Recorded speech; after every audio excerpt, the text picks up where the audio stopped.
What's up, everybody? Welcome back to your favorite wrestling podcast. It is the Monday Night Wave, baby. And we back. It's been a long time. I shouldn't have left you.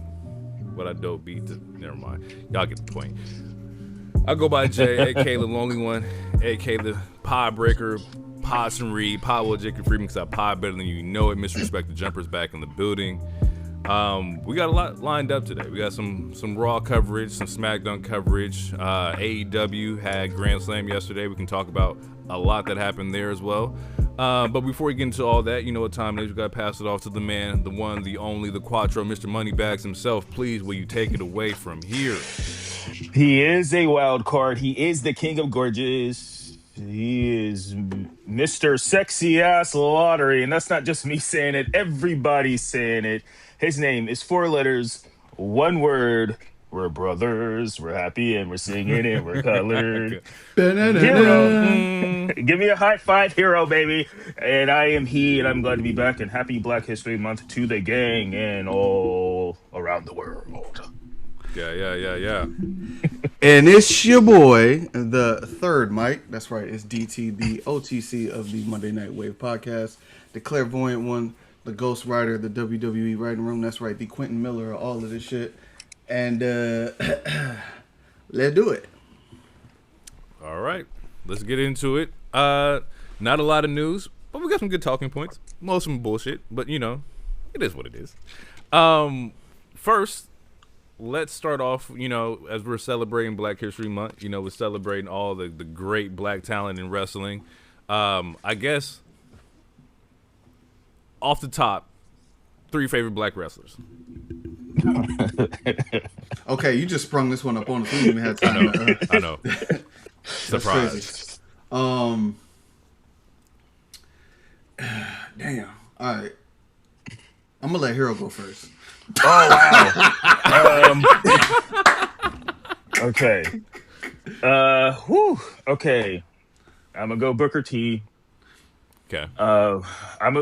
Can the New Day be 1 pick? New Day will be 1 pick. I'll give you that. Okay, I'll get the New Day. And are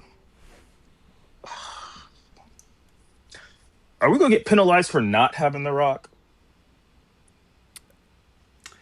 He was gonna be in mine, but I had some side comments. I had side comments to make. But... All right. I'm gonna go Jacqueline. I think she was an empire for black women's wrestling, and I don't think without her, I don't think we get a Bianca Belair. So, yeah. See, if I knew you was gonna be all PC, then I should have went first. Okay. DT. Hey man, fuck all that old shit. We rocking with the new ones. No, the new one. Growing up, man, even though he, like I said, he wishy-washy, he pick and choose. The Rock, first person I ever seen on TV like that ever, that I can remember as a kid. The Rock for sure. That's tough. Damn, it's only got to be 3. I got to do Booker T. Booker T has to be in there. Okay. Booker T has to be in there. He said nigga on TV, man. You gotta be in there. Hulk Hogan, I'm coming for you, nigga. Yeah, that's not a crazy. That's crazy. He has talked about that moment and how embarrassed he was and how sad he was that happened, and he vowed for that to never happen again. Only for 10 years later for Vince McMahon to be walking down the hall with a do-rag. Right. I'll leave it at that. Let me see. Definitely Booker T. There's no way Booker T can't be in that conversation. Damn. You know what? I'm gonna show Farouk some love. That is a good one. Ron Simmons is Ron Simmons, yeah. absolutely. He's like probably the greatest spine buster of all time. Even watching in real life, you could see the screen turn red after he hit that motherfucker. So, that'd be my 3. Yeah, that's tough because I'm sitting here trying to think of just different generations of like wrestling, and of course you guys name like the ones there. You know, the Ron Simmons, Rocks, of course, Booker for sure. And I'm thinking about like who made a crazy impact when I seen them. Kof. Yeah, I think like even because we include him in New Day, I think Kof's single career kind of gets a little overshadowed prior to New Day, but Kof was Javon Evans, like the first Boston Jamaican. I'm gonna go Kof. I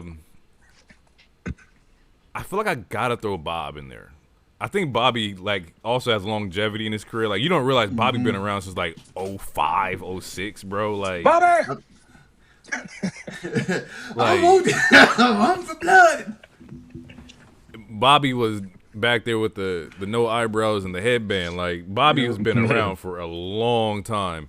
And I think the obvious one for me is gonna be Monet. Like that's probably my favorite like women's superstar of all time, let alone like black women's superstar. So I'm trying to think, is there anybody else that I would put in that space? Off the air, didn't you mention Raheem being one of your tops?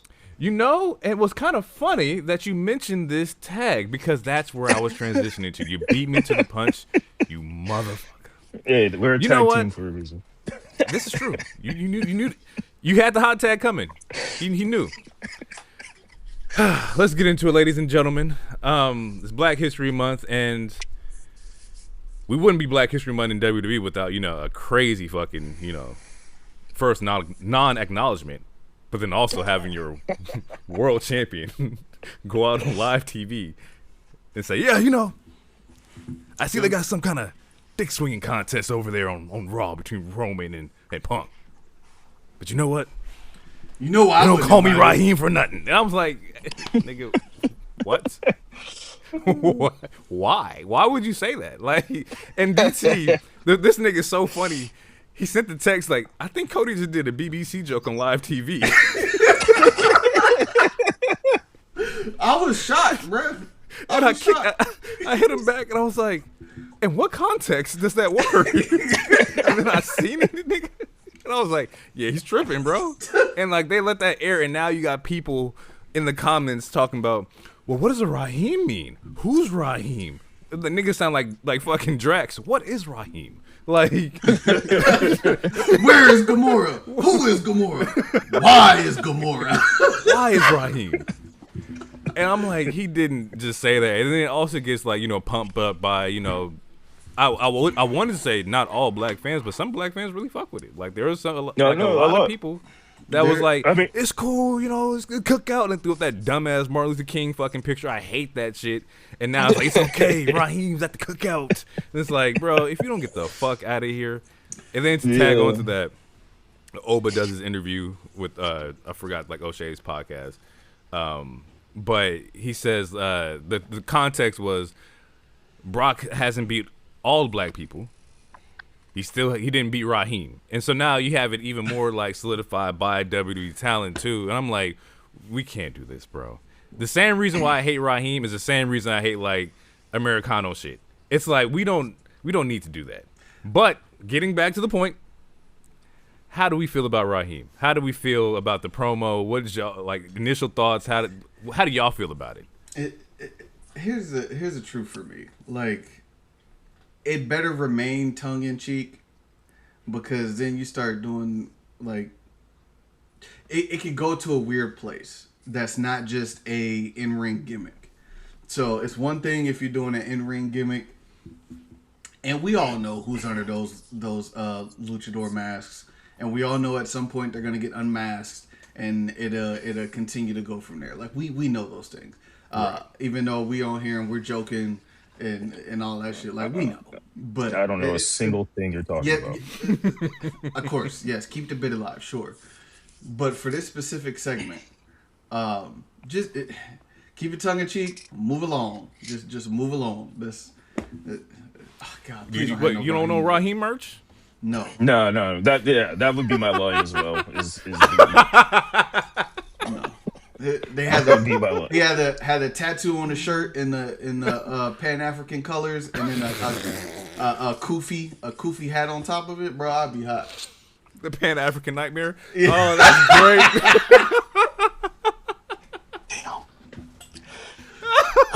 See, when you say it like that, See where his mind is going. See where his because mind is going. I want to wear American Nightmare merch, but it all looks so manga. Now, if you put the Kofi colors on there, I might cop. God, that's so funny, bro. Instead of the skull mask, he started having the kufis. Nigga, Yeah, that's fucking funny. yeah. But yeah, my take on it is I hope it stays tongue in cheek as well.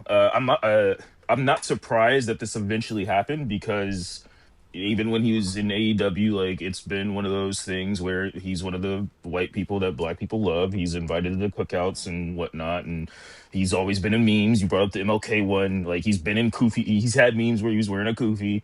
So honestly, I'm surprised it took this long to make that kind of joke. But let's just hopefully that joke stays on that particular episode, and we don't have to have any more. I don't. Yeah. We don't. That does not need to be a bit. It doesn't need to be a bit, and even in like the aspect of like just how weird it is, because like it's hypersexualization once again, and it's also coming from like the respectfully also coming from the company where Vince was also hypersexualizing black men. It's like we don't really need those two to go together at all. Like let's keep that where it's at. I understand the bit, people have fun with it, rah rah. Let that shit go, because that shit's just weird, bro. Yeah, I don't know, man. I have a feeling Truth is gonna like call him Raheem on the next episode or some shit. Though. Yeah. That's your name, Raheem? Hey, Raheem, dog. Hey, you coming to the cookout, dog? That's so crazy, bro. Hey, I was so. Weapon time. I wish you could Cody's see brother? my face. That nigga sent me a text that he did a BBC joke. I looked at my phone like, what? Like, cause like, nigga, I'm at work, so you at work, you in work mode. I'm like, what is he talking about? How does this even correlate here? Yeah. See, my innocent brain, Yeah. I was like, what? He's talking about planet Earth? What you made it David in?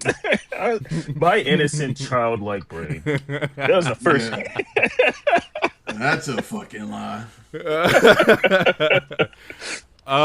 Sticking in like the realm, I have a topic I want to go to, but I don't feel like it's correct to go after the Raheem conversation. Are blacks allowed to And vote? more, I was going to jump into like Biggie retirement into after Raheem, but that just seems a little crazy. So we'll bring that on the back end here.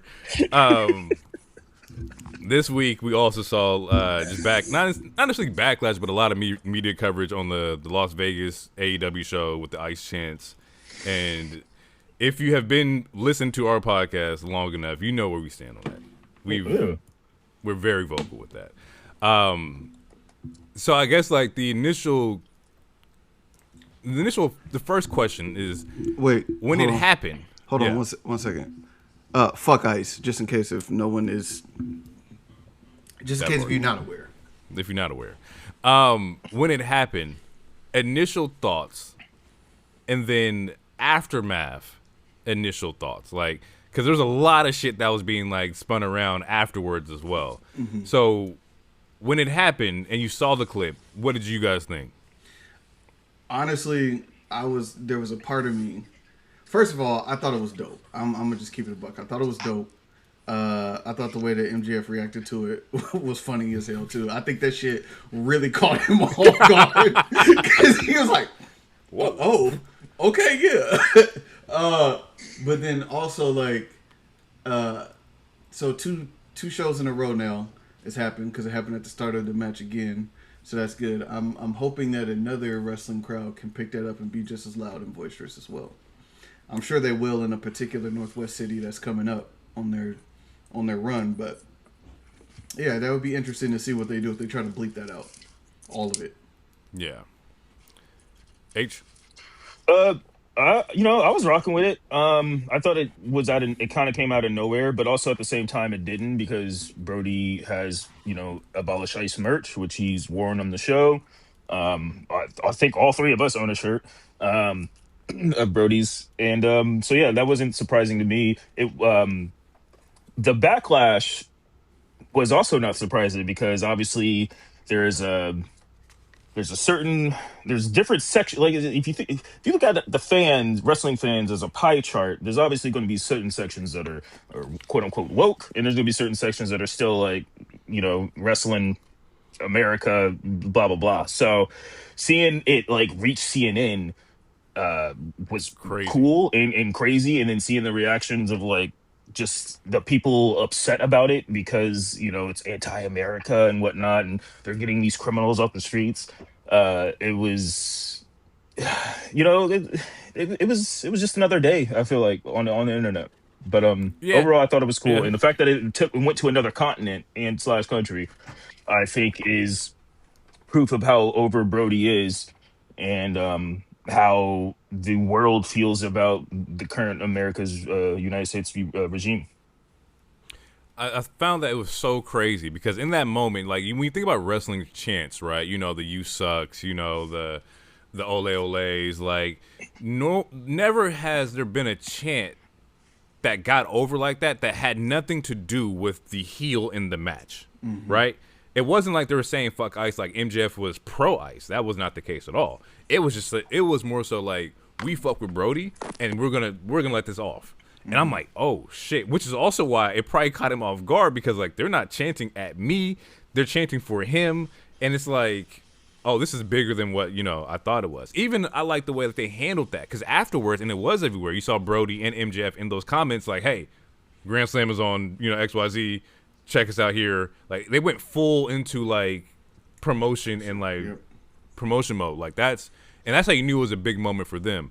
The backlash of like whether or not Brody was pulled from the show, whether or not WBD is gonna like that, whether they're gonna mute the chants and whatnot, is that like if they mute the chants, you're just gonna keep doing it in the next show. You just make something stronger. You can't put a fire on it. If you put water on it, it's just gonna be louder in the next place. We know AEW goes to LA next month. We know I think they have a Minnesota show also coming up. So like if you thought this was like the end of it, I just be ready. Yeah, I mean, hopefully Brody is on those shows because I mean, Yeah, if Brody is not on the show, I feel like the chant might not happen, and then that's where you get into the conspiracy true, theories, WBD holding them back or whatnot. But yeah, no, I true. mean, even if it's in a background segment, I would have him, rock his shirt.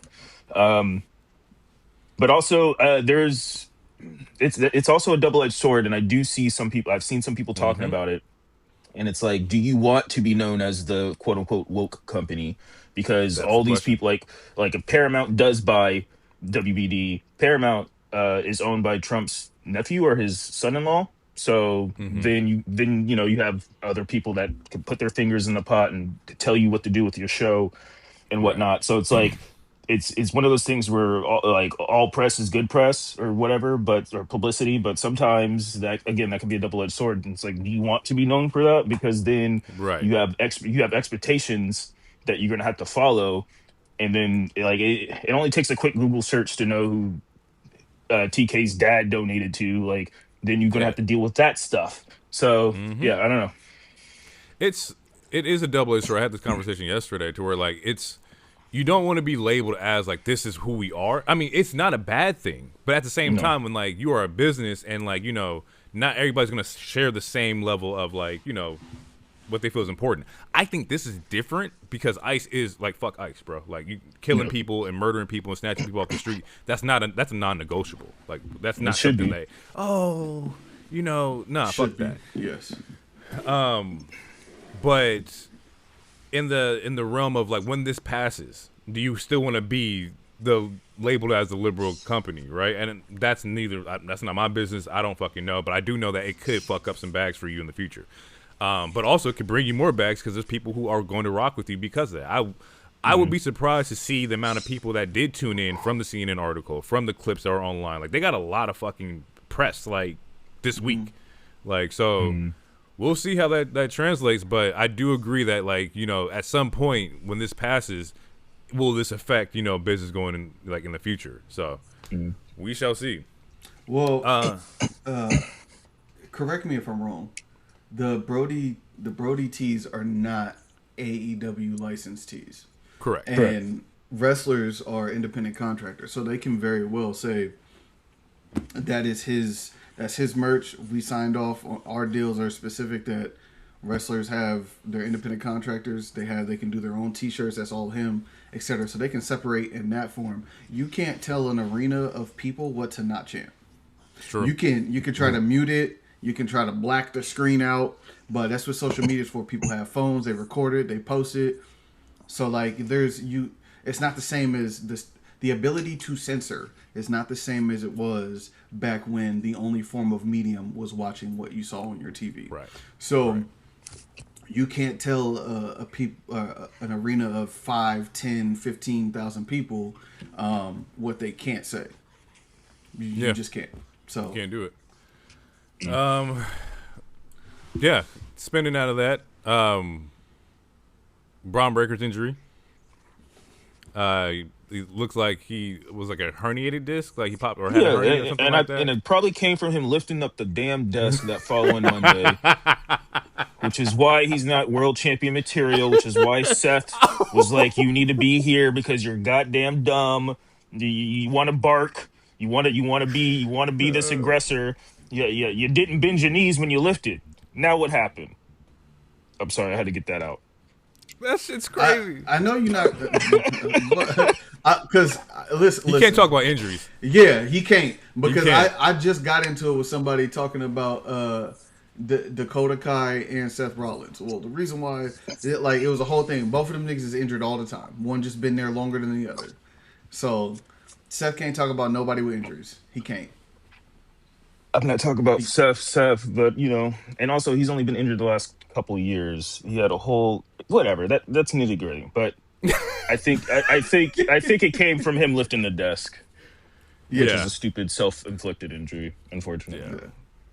Yeah. And he's gonna be out some time. Like they said, he's gonna be out a little bit. He might be back before Mania or during Mania or something like that. But as of right now, like he had surgery on it. Yeah, and I don't think he needs to be a heel anyway. No, I think this is good for him. Honestly, I really do. I think it is. Like go away. He got to lay down because he got to lay down for like 6 months. Pop up at fucking SummerSlam. That's crazy. And just get the spearings. Seth is gonna be back in a month and a half, probably right after Mania. Oh, this is a good segue because I'm like, what are we doing about this masked man shit? They got to figure it out now. Yeah. Because now, you have to pull some trigger or lever because you have now lost 2 pieces of the vision to injuries. So, and to do this thing where all of a sudden you make Bronson Reed the face and the heavy is not going to make as much sense. Not for long term. Short term, sure. So they either need to Theory needs to stop taking all the pins, and he need to start doing some mastermindy shit, and they can lean into the Hero's theory of him being a plant, or maybe they pull a lever on almost said Jake Paul. What's that nigga name? Logan Paul. Logan. Yeah, because you got to do something now, because you were banking on the Vision carrying Raw, and then Seth got hurt, so you had to do the turn, and then 4 months later, Braun Breaker got hurt. So now, like, we gotta pivot again. Yeah. And even when like they unveiled it, and Braun gets stepped on at Rumble, it's like I think the Masked Man came out and did one more too, like before. He did. After He that attacked Theory this last week. Yeah. Mm-hmm. So it's like, does this still work? Like, I don't feel like it worked the first time when Theory unveiled himself. Why is now we have somebody else in the mask attacking Theory in the same trope that he came back in? Like, I'm already disconnected because I feel like it's too soon to do the same spot. Like, like the first one didn't work. Why would I care about the second one? And if it is Seth, right? Mm-hmm. Like, wouldn't the pop be better if he just did it himself? Or does it like? Yes. Does the reveal of the mask and Seth Rollins, is that going to draw like the attention even more? I think, and I don't know who you would pick for this, but what I would do is have somebody come back, and then all of a sudden you don't see the hoodie. You don't see the hoodie person anymore. There's no more attacks. and I know that sounds dull, but it's something different. Where like it's gonna take 3-4 weeks for people to notice that a motherfucker with a hoodie hasn't popped up, and it's like, oh, it's this person, and then it's like there's ways that you can tell the story to bring heat back to that, because right now we've seen a black hoodie on every show for the last 4 years. It seems like it happened at Survivor Series. So we were what, nigga? Yeah, the 4 first one, months the in, first 5 one, months in. yeah, the first one was Survivor Series, which was Theory, and I think the story that they're trying to tell, and I don't think they're doing it very well, is that yeah, like so Theory was the first masked man because he attacked Punk at Survivor Series, and the Vision didn't know about it, and then the Vision accepted him.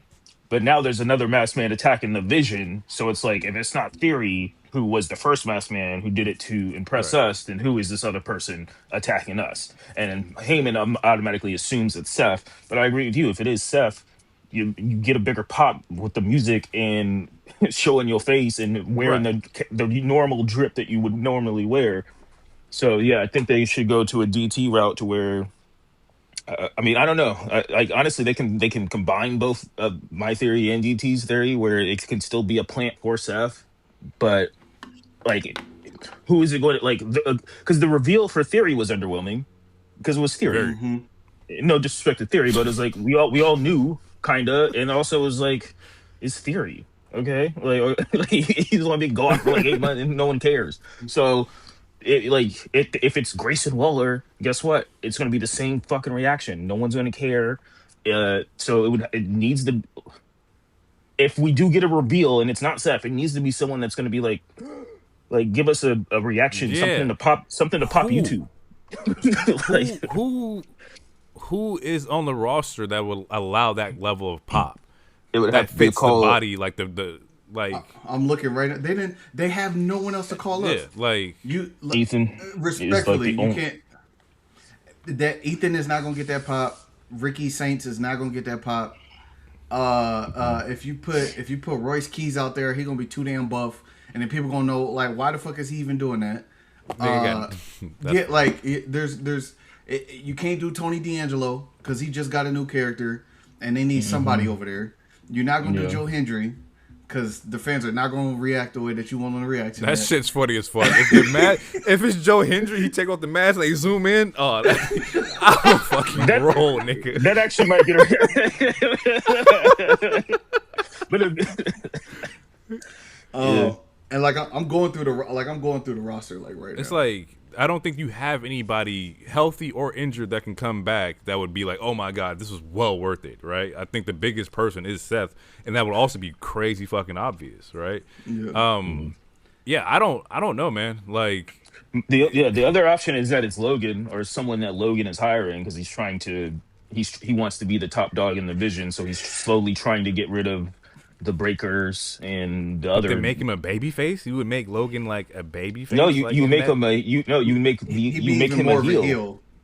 But because the thing is, he's secretly you don't- Then he has to betraying. battle the Vision by himself. He's not capable of doing that. you don't want to see none of Logan's buddies. I don't want to see none of Logan's buddies in there either. I don't want to see I don't want to see them niggas. I don't. We already see already Logan. saw- Like, That's tough. I really don't know, man. I have no idea what they're gonna do or how they're gonna get out of that. This might be a clear like pivot. I wouldn't if you dropped it. I'd be okay with that too, just because people have got injured. Instead of trying to force it to work, but we'll see. I'm still going through the roster right now. Just to I was like, you didn't produce one name, no, I'm not, still not a going. soul. Getting to like our last bit of news here. We want to like send a huge shout out to Big E in his career, right? The Big E came out this week and kind of soft launched his retirement. I don't think that we saw it coming or anything like that. We put out a tweet that, he had an incredible, like, amount of years. I think he says 39. And, like, it's just time to, like, just hang it up. And I think the ones who kind of were waiting for it kind of knew that this was going to be the case. We've been like, oh, my God, Big E's going to come back. He did that bit with Kof and Woods and got them over. And we thought he was going to come back, and he still didn't come back. So I think eventually you kind of knew that, like, he might be done for good. And rightfully so. Man took a neck injury. There's nothing to play with. He then still has a great job doing what he loves, which is still talking about wrestling, traveling with everybody. He's still in the mix of everything, not doing as much wear and tear on your body. I'm completely okay with anybody saying, like, you know what, it put a lot of strain on my body. I think it's cool for me to call it like a career in the ring. What's the how do y'all feel? Yeah, no, I wasn't really too surprised. It seemed like he was very content with his life, even before the whole New Day heel turn celebration the other year or whatever. It seemed like he was pretty content. He just recently got engaged too. Like, like the way he was dressing, like the way he was moving, it seemed like he was content. And so I'm not necessarily surprised. I'm happy. I'm happy for him. We can all, if wishes were fishes, we all be goddamn. I don't actually know the saying. I don't even know why I try to say it. But like, it's his career. I mean, yeah. As far as what his career has been, it was pretty awesome. The door is still technically open. We've seen people return before from similar neck injuries or even worse. But yeah, it seems like he's content. So I think as fans, we should be content. And yeah, he's still around, and now he can do some more acting, which he was already doing also. So yeah, I think it's a cool contract. Yeah. You brought up fishes. I got something to say after this. That made me think about you when I found out. So I'm gonna come back to that. Oh, right. Okay. Yeah. Real quick, I think it's an interesting contrast to see like you have the people that are like Big E, where like it's like, you know what, I'm kind of content, and then you have like the edges and Bryan Danielson's who are content also, but they try to get it back because like they just love the game too much. So I like to just say that, yeah, it was interesting to see the different dynamics of like wrestlers and how they handle those kind of like life career-ending injuries. Yeah. What you got, DT? I think twofold. One, congratulations to Big E, because again, one thing to keep in mind, like we're fans of the product and the wrestlers, but he still has his health. He's still walking. Yep. He's self-sufficient. He can do all these things. And then secondarily, like, there's not much you can say that Big E hasn't done. So it's not like he's leaving and didn't get an opportunity to be world champion, be a tag champion, be on the show weekly, sell Money in the merch. Bank. So like he's been able to do all these things. So it's not like he's leaving the game empty-handed, or he didn't get a chance to see what could have been, because he knows what could have been, because he did everything he could do. So is he Grand Slam champion, or is he one shot of Grand Slam? He's one shot. He hasn't won the U.S. title, but he's a Triple Crown, longest tag team, former world champion. So yeah, like he can't say, oh, if I would have got a push, or if I would have did this, or you were able to do everything that anybody who has wrestled wanted to do, damn near. So, shout out to Big E for that, and congrats to him. And I think, to some people, it's just not worth it, bro. Like, it's not. He didn't expect that injury to happen on that move. That's probably a routine back bump he takes all the time. Right. And it's like, for some people, like you said, an Edge or whomever, like, it's like, I got to get back. And for others, it's like, bro, look how far I've come. Like, look how far I've come. I'm still getting paid. I'm still with the company I love. He's gonna be a great ambassador for WWE forever. He'll always be someone that can speak to making the transition from college football to superstar. Like he's eloquent when he speaks. Like he got somebody that he loved that love him. Like I couldn't think of anybody better to be like the ambassador for the NILs. Yeah, I think like Big E is like probably the pinnacle of like the success story, because like you wasn't looking for it. You didn't have any family that was into the business. Like this was just you and Jim Ross. Like, hey, or the coach at Iowa saying, I got talking to Jim Ross and I got somebody who's interested. Like that's just such a happenstance kind of thing. And I think he would be the perfect person to go to kind of like talk to college kids. Like, yo, I wasn't looking for it either, but it helped me travel the world. Yep. Like, Big E is going to be thoroughly missed on screen. I told y'all before, like, New Day was the only reason I came back. and Big E, like watching his character and how like comedically how funny he is, like the antics, bro, the pancake out the singlet and throwing them at people, like that's crazy, bro. Like the splits, like insane. The numerous like Thanksgiving moment, right, when they were dressed up as the Brood. And you got them dressed like black vampires. Like, there's just so many great fucking moments from New Day. And you always think about, yep, Big E was right there doing the craziest shit with them. Like, like, yeah, bro. Big E and New Day in general, just such a, like, just, those are great moments. If somebody put out, like, a 4-hour video of New Day, like, compilation, like, just funny moments, send it my way. Because it's just like, they are great, bro. And once again, Big U's a huge part of that. Before you transition, I just want to hop back and ask a question. Yeah. And throw this out there. Because you said, how do we pivot? Who's that person? What if it's Finn Balor? Can it be Finn Balor? Could it be Finn Balor? Now, your first thought is he's going from one faction to another faction. This doesn't mean that he has to be a part of the Vision. He's been talking about he been feeling disrespected, put it at the back of the card. Nobody's paying him attention. What better way to start singling or taking out single-handedly the up-and-coming faction? I mean, it's possible. I think there's a better chance of it being LA Knight than it being Finn Balor. And I was gonna say the same thing. Like, it would make more sense for LA Knight to do that. But that motherfucker too buff for that. Yeah, we would know instantly.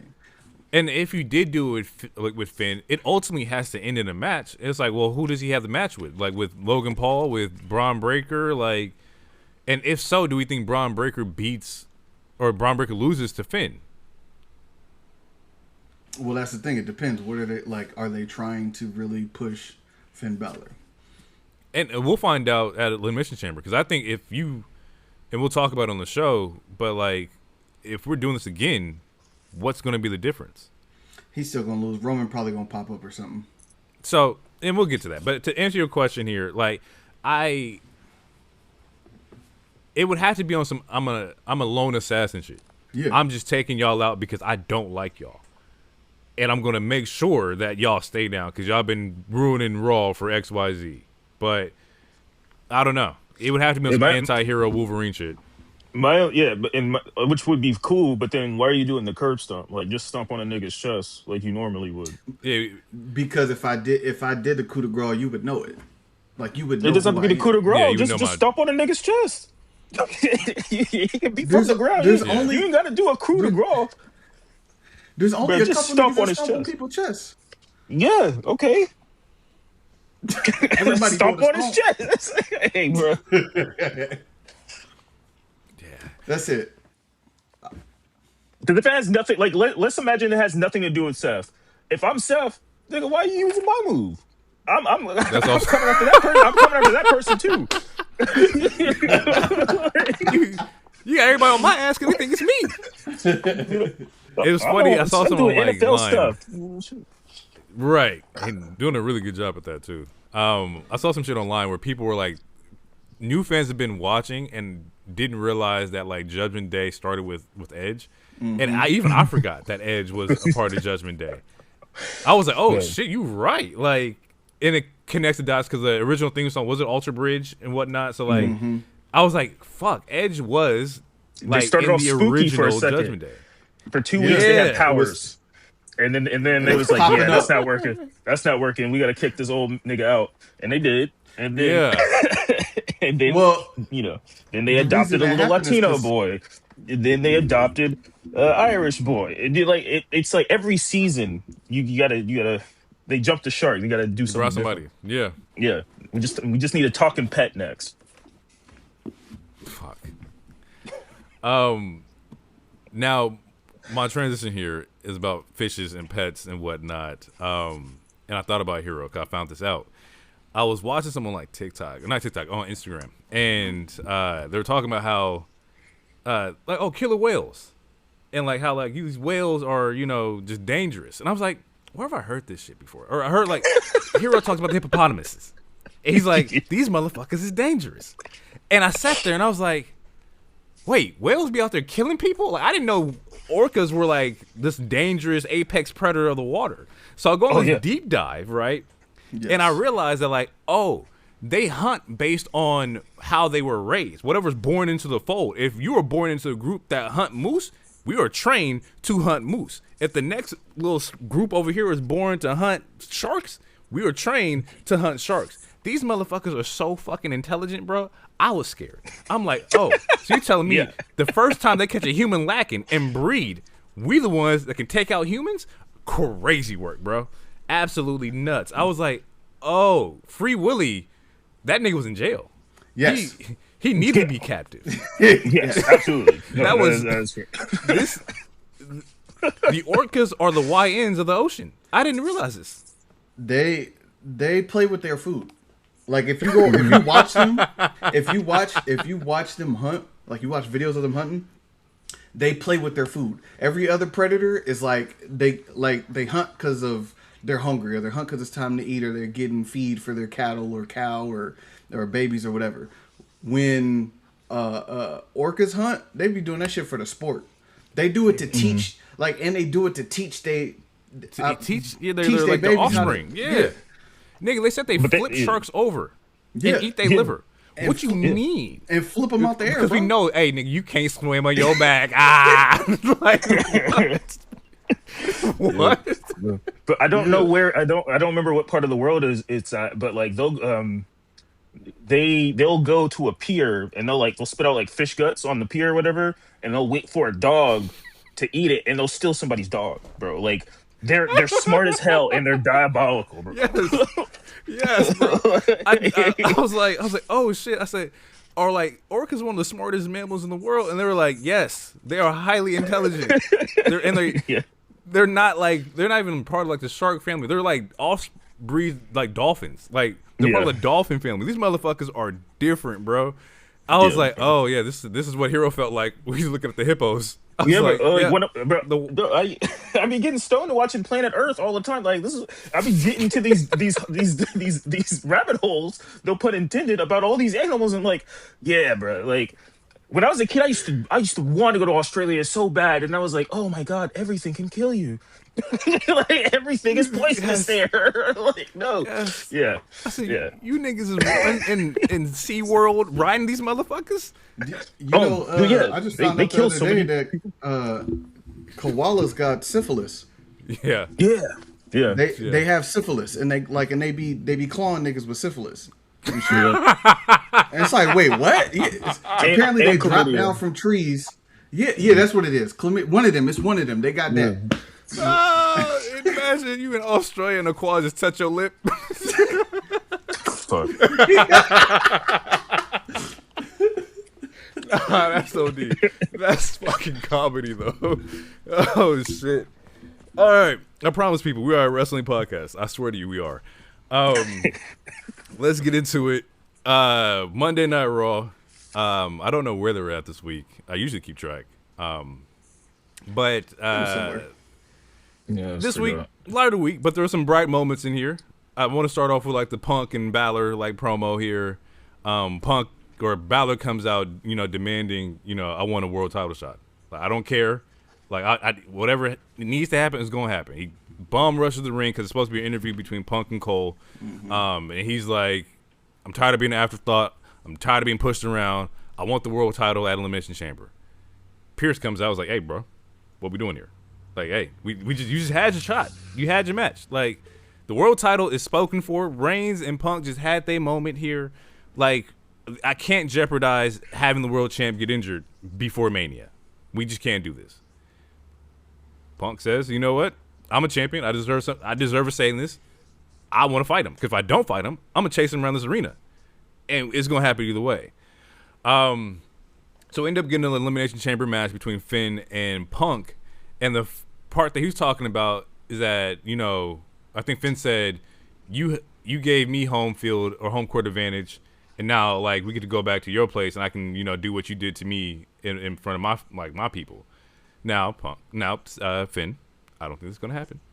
I would like it to happen. It would be great to see him get the championship and kind of like blow up WrestleMania plans, like kayfabe wise. But it's not gonna happen. There's too much money in Vegas for a World Championship. You didn't already advertise, you know. You mean there ain't enough money? They put their 2 marquee stars out, and they got to do discounts. That's true. That's true. Yeah. And I did look at those ticket prices. I think I said to the group chat, like, prices were cool, but you up there in the upper room, like you up there like high. I think it was like $298, which is like, okay, $300 for, you know, WrestleMania ticket. All right. I went to the seating chart. I was like, you up there. Better view from the couch. 1,000%. Especially at Mania was gonna be all them people. Yeah. I don't think it's worth it to like. I'm buying the ticket just so I can be in the 400s. I'm good. Niggas got a monocle looking at the ring. Like, nah. Like a telescope. Like, nah. Anywho, getting back to the point here. How'd y'all feel about the promo? What do you think about Finn versus Punk 2? Would y'all like to see a change here? Would y'all like to keep it regular? What's the thoughts? Man, I love Finn. I would love for him to win, but I think it would be a bad idea for them to implement another triple threat between Roman and Punk. I don't know, and I love Finn again. I don't know if he has that same kind of motion to where, like, when they added Daniel Bryan to the Edge and Roman match, or when they added Daniel Bryan to the Batista and was it Randy Orton or whatever. Yeah. So, like, if this is more to change his character, like, honestly, we need to figure out what was going on with the IC title. Like, maybe, if we can finally break up Judgment Day, have him dethrone Dom or something, like, because, like, I do want him to have a world title shot. I want him to have a world championship run. He deserves a world championship run, in my opinion.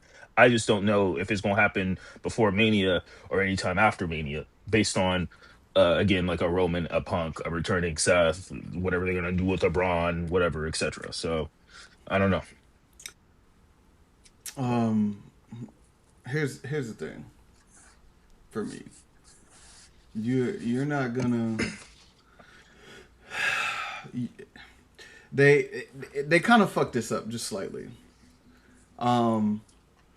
Because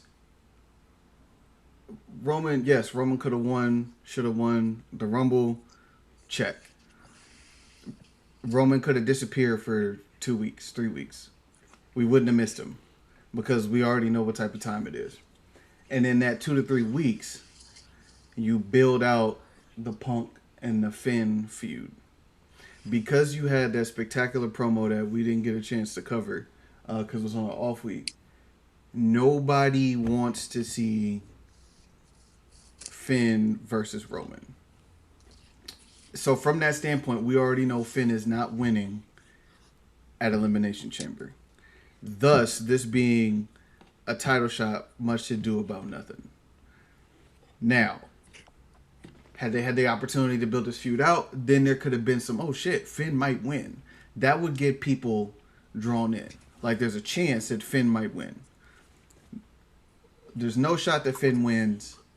And we're going into a WrestleMania Vegas that they're trying to make bigger than the last one. And it's Roman versus Finn.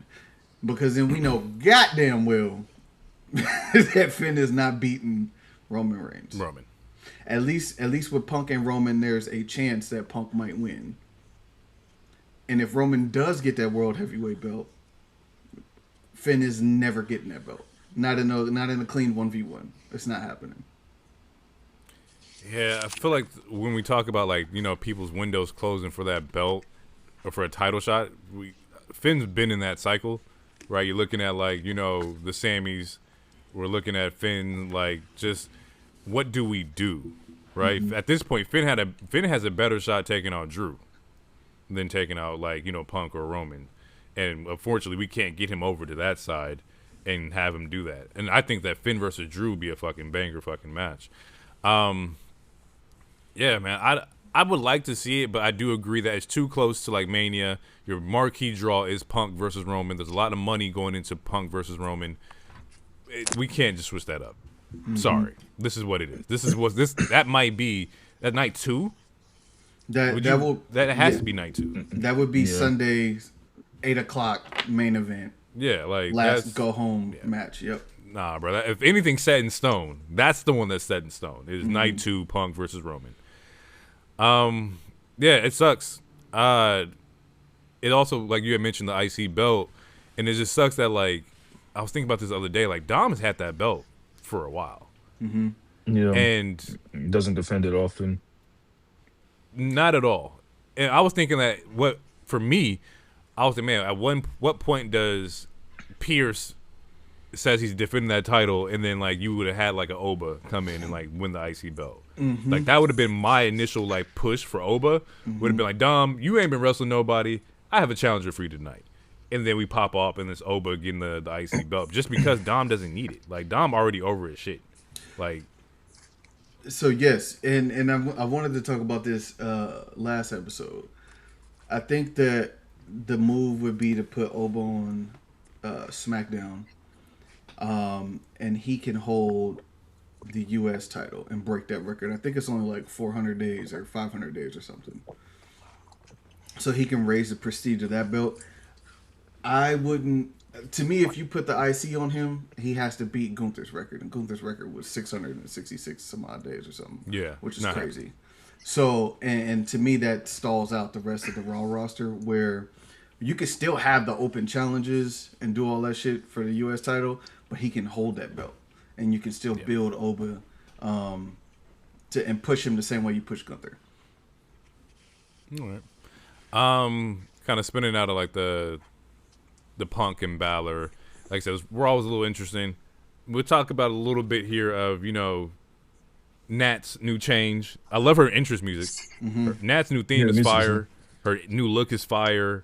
Like, everything about this current image of Natty Neidhart, I'm rocking with. And if you go back a couple episodes, you would have heard us talking about the low-key legend was the one that we wanted to see on TV, right? Because that just looks like a way better character. Nat's, of course, beefing with Maxine for turning on her, or Nat's the heel in the Maxine when she turned on Maxine. But this particular spot was cool. Match doesn't, I think it ends like a DQ. She attacks the ref, and then she puts a sharpshooter on the table, right? And I was like, oh, this is fire. I like this. In comes AJ Lee, and Nat's running from AJ Lee. And I realized I don't like that. Because you're not threatening enough to be like for me to run. And like, you only wrestled one time in the last 10 years. Yeah, it's the legacy though that's threatening. It's the legacy. It's not the recent work rate. It's this is a legend that's coming out to stop me. I don't know. I'm trying, guys. I'm looking. Yeah. My thing with that is that eventually she's going to have to lose. And how's her character going to handle that? Because her problem has never been her in-ring ability for the past 8 years. Yeah, but this new character, this new character, my nigga. Oh, triple threat. Somebody else take the pin. Right, but I mean, like her problem has always been connecting with the fans, mostly because of her promo stuff. It's never been in-ring stuff. So that's what I'm worried about with her bringing this character. Granted, like I was on board with bringing a character, but they're like I'm kind of conflicted now because it's like you're gonna want to protect this character same way like Finn wants to protect the demon, like same way like there's certain characters people want to protect and so they don't get abused or misused, and it's just like, is your character just going to be beating people's asses? That's cool, but like at some point you might have to go up on the microphone against a Rhea or a Becky, and that ain't gonna end well. At least, like, you still got to do it on both ends. You got to play offense and defense. Punch him in the mouth. I ain't got time to be talking to you. You want to pick up a microphone? You want to do a promo? We walk in there. You get to talking. No, bow. Nigga, punch you in the mouth. Nigga, now say something. Or you do the Kurt Angle, where like you cut these horrorcore ass like promos with the mouthpiece, and like it's just pure aggression. That way, people are like she's really about like that action. But at the end of the day, you still have to like get up there and talk. Like you got to be. And able someday to, like, you're gonna have to lose. That's also true. I think this version of Natty can be a bully. She can lean on the fact that everybody come to her dungeon, and I think she should beat up every mid-card woman that is on that roster. And then someone from the heavyweight division gets tired of it and is like, yo, you walking around like you hot shit and you didn't beat up all the mid-card. What's up? And then that's where you can build her character into whatever that next moment. Yeah. Mm-hmm. And then if she takes her first loss, then she could crash out and then either be extra crazy and be more deadly and more dangerous, or she reverts back to Natalya at some point and be like, hey, I was tripping.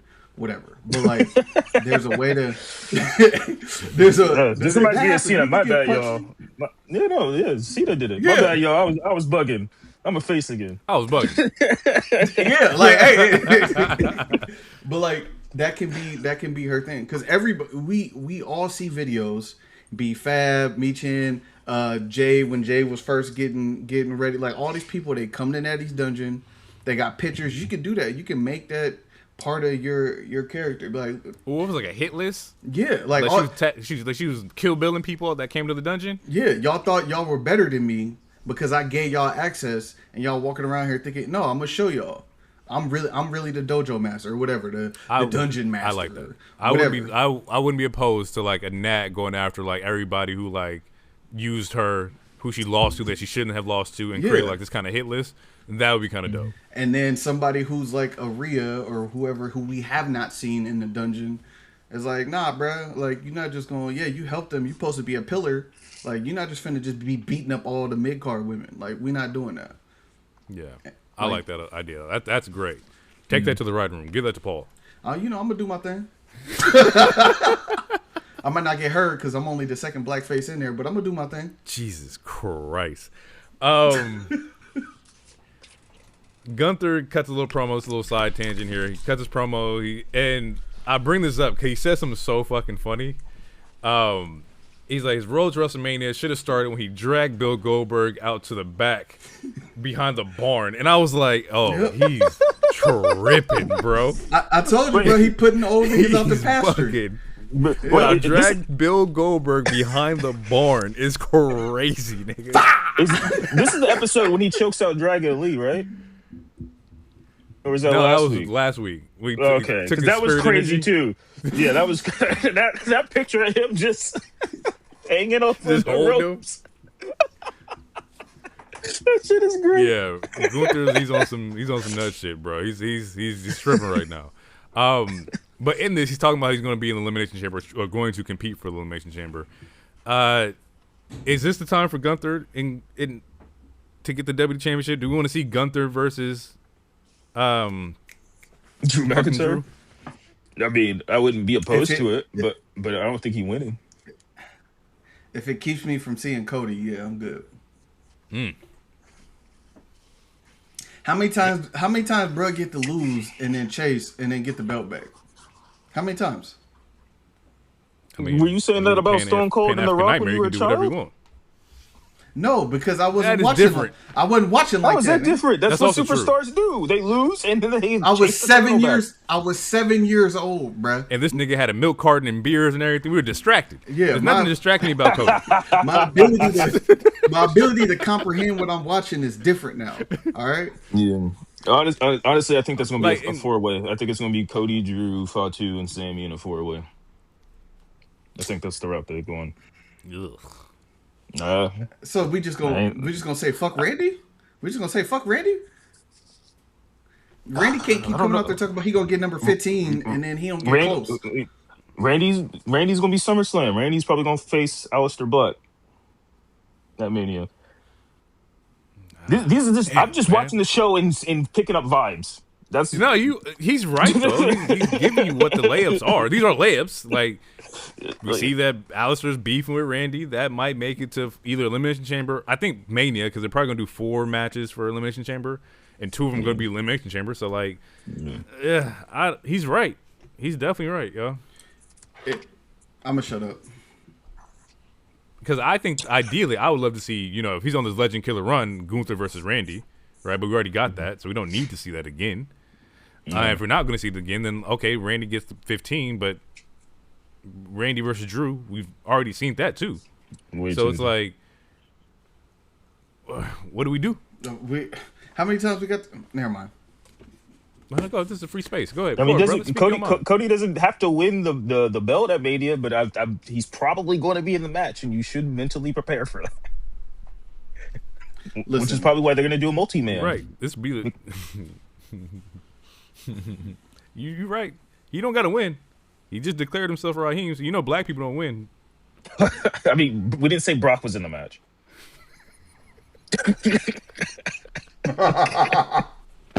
I got nothing, bro. I got nothing.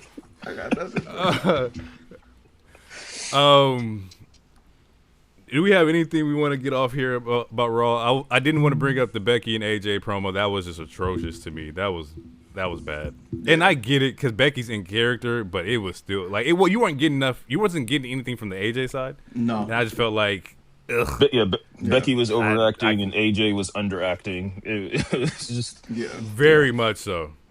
Yeah. Well, I mean, Becky's been overacting since she came back as this character, which it's been great, and y'all know how I feel about listening to her talk. But once, like 6 months ago, once I put 2 and 2 together, I was like, oh, she just Trump. Like I'm like, all right, cool. Yeah. Like I don't have a problem with seeing Becky get her ass beat everywhere all the time. Like you're supposed to want that. She's supposed to be the heel version of her. But yeah, man, AJ got to do something, dog. AJ got to do something. Bro, I've been trying to figure out what the trope is, the attraction is, like the draw is. And I cannot, for the life of me, figure it out. She's just your favorite wrestler's favorite wrestler, bro. That's all. But from where? Is it the wrestling ability? Is it the talking ability? Is it the merch? Like where is this? Like you are this. I don't get it. I think completely missed it. She needs to be handing out matches to her disciples. Anybody that stood in line and did a meet and greet, and like she need to do the same thing that Natty is doing, but with opposite, like with no venom. Like just get in there and run with the girls that have been wanting to wrestle you, so you can get some work. Because when you beat Becky and you get this icy belt, then what? Then I think they'll. That ass? Then I think they'll do what DT just suggested: is have her work with a bunch of random girls. The disciples? That's the disciples. Because she needs to wrestle a Roxanne. I want to see her and Bailey. Again, I missed the train. I don't fully understand the AJ hype because she left right as I came in. But like she is an inspiration to a lot. She's inspiration. Yeah, that's fair. I've watched and I still don't see it. You know what? It could be, and this is me throwing bail. It could be maybe at that time they didn't see another woman superstar doing anything close to what she was doing. Maybe that's it. I don't know because I wasn't watching at that time. Or it could be her style, her wrestling style, or her wearing chucks or whatever. Like it could be a multitude of things that just caught the eye of somebody. Right. So like the expressiveness of who you are. Yeah. You're a smaller woman. You're in the chucks. You're like wearing the spider gear. Like you're showing that I can be me kind of thing. The punk maybe rock, that's what it is. The punk rock alternative girl type in that era. Maybe it could be that. Like I said, I don't know. I'm not the person to. Yeah, I don't know. But you could be onto something. Cool. I was gonna. We don't really need to talk about LA Knight getting that Elimination Chamber spot. I mean, he fought Austin Theory and who was the other person? It was a triple threat. I don't know, but LA Knight's in the Elimination Chamber. Yeah, like I'm a proponent of everybody can't get a title or a title shot, but he needs to be on the short list of people that at least hold the belt for 30 days. Something, give him something. He been hovering around a world championship since he had that little shit with Roman 3 years ago. And it was over. Yeah. Then they interrupted the entrance. That was the craziest shit we ever seen at that time. Like crazy. Yeah. Yeah. All right. Well, we'll figure it out. Let's jump into Grand Slam or AEW because it's gonna be like a multitude of like just different things that tie into each other here. AEW had Dynamite this week. They also had Grand Slam yesterday, so we're gonna give you just our reactions to everything here in particular. I think the big one that happened on Dynamite was Stat versus Tekla and the strap match, and that Stat loses the belt. Which I watched the match. did not understand it. Didn't understand why I didn't understand why she lost, but I could also understand the opposite end of why she did. Yeah. And I'll just start off with, Stats is a phenomenal wrestler. We know this. There's nothing to doubt about that. I also understand that Tekla has also been working crazy since fucking last summer. Like when she got here, she's been on every fucking radar. I didn't see her losing the belt. I do see why, because it's a lot easier for heels to have the belt and you can book better in the chase and whatnot. But while we're talking about booking, I don't think that Tony particularly booked Stat the best. I think you threw her against Mercedes, you threw her against Tony twice, and you had moments where like, hey, you are a champion. But there was no particular build for Stat besides throwing her against your biggest dogs. And normally that would work, right? You can throw a Hangman against Kenny Omega, against Mox, and Hangman's still going to be Hangman. The thing that Hangman has that Stat doesn't is a connection to the audience with their character. I don't think particularly Stat's character is the greatest. I think that it's kind of hard to do extraterrestrial like gimmicks and make that like get over. That's the thing. I don't even think she's an alien anymore. Like she doesn't have like, and I think that's like from her clip, like I think that was part of her thing where it's like the women don't get a huge amount of time to really connect with the audience, and the time that they do, they gotta you gotta make what you can make of it. But yeah, like her character, she started off as an alien, then she got injured, then she came back and she dethroned Jade, and she was like a powerhouse. Then they paired her up with Willow. She betrayed Willow, no idea really why, and now she's a good guy. Like, and that's been her whole arc without the filler stuff in it to make us care why all this is happening. And you hit the nail on the head there, because my next point was going to be there's so many start-stop stories with Stat that you weren't able to connect with. If we don't have a character, at least give me a story to connect with. If I don't have both, and your wrestling ability is great, it's going to make the rest of the championship run look kind of like stale because you don't have like a character. All your champions have character, right? Everybody. Mox has a character. Hangman has a character. Tony has a character. Mercedes has a character. Those is what the fans can grasp onto. And in particular, you have a baby face with no character and you're not booking properly, it's going to look kind of crazy, no matter who she faces. So I will partially blame Tony on booking, and I'll also partially blame, like Stat on what character. How can we get over?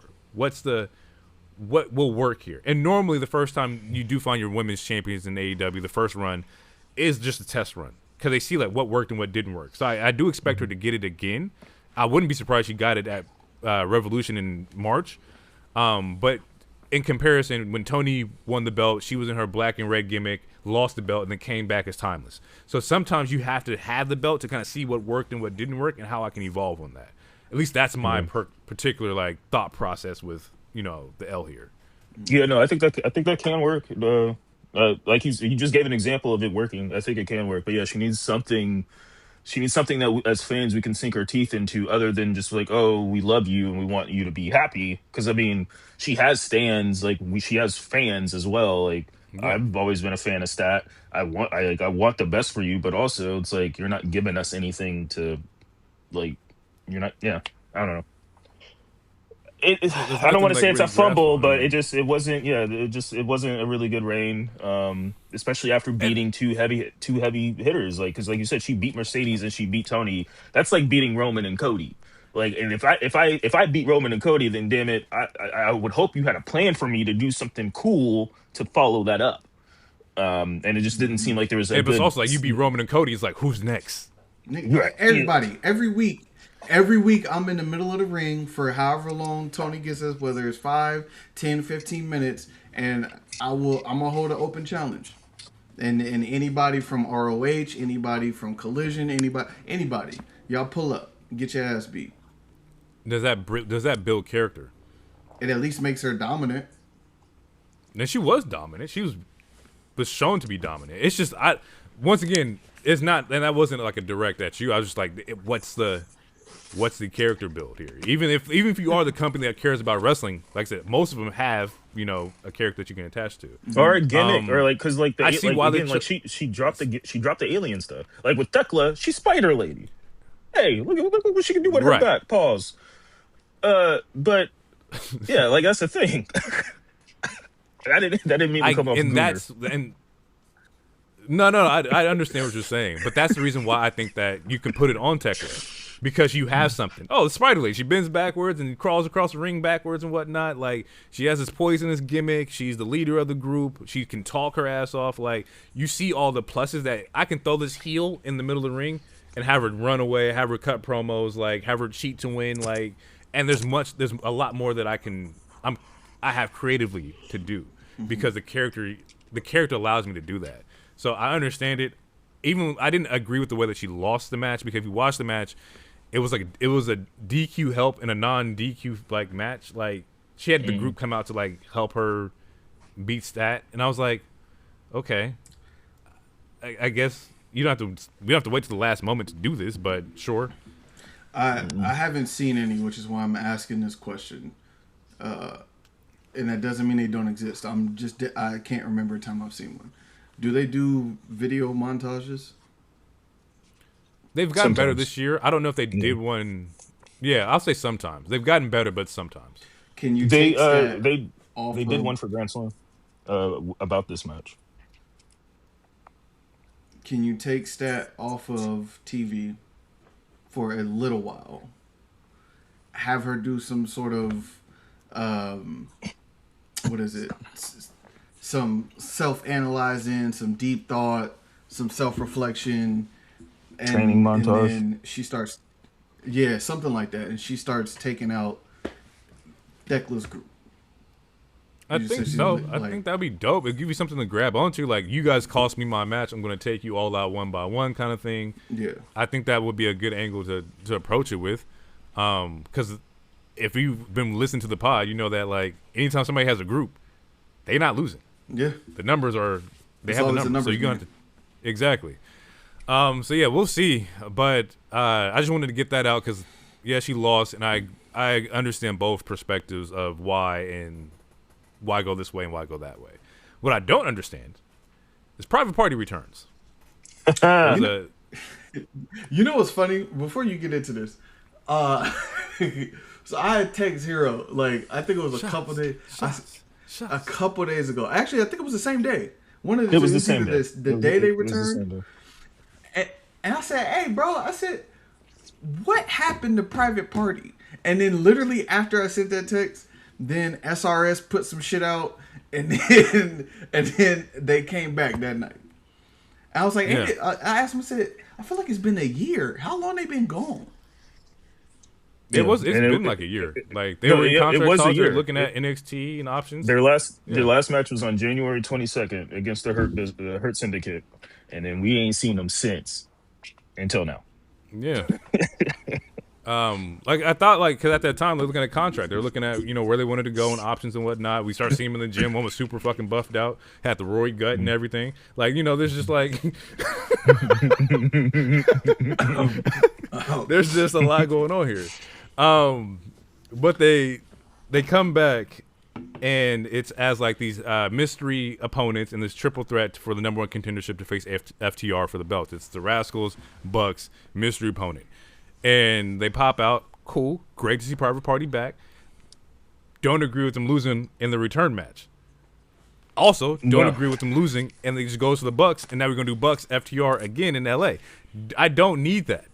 I don't think I don't need the belts to revolve around the 40 plus talent, right? And at least in the tag division, they're too talented.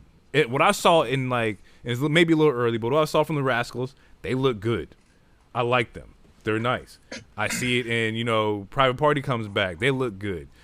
Before fucking Doyle got injured, like, him and Mark look good. Like, there's a lot of different options you can go to besides the Bucks here. We don't have to do that. Shit, you got Jet Speed. They're fucking good. Currently in the trios with a guy chasing the world title, which doesn't make any sense to me, but whatever.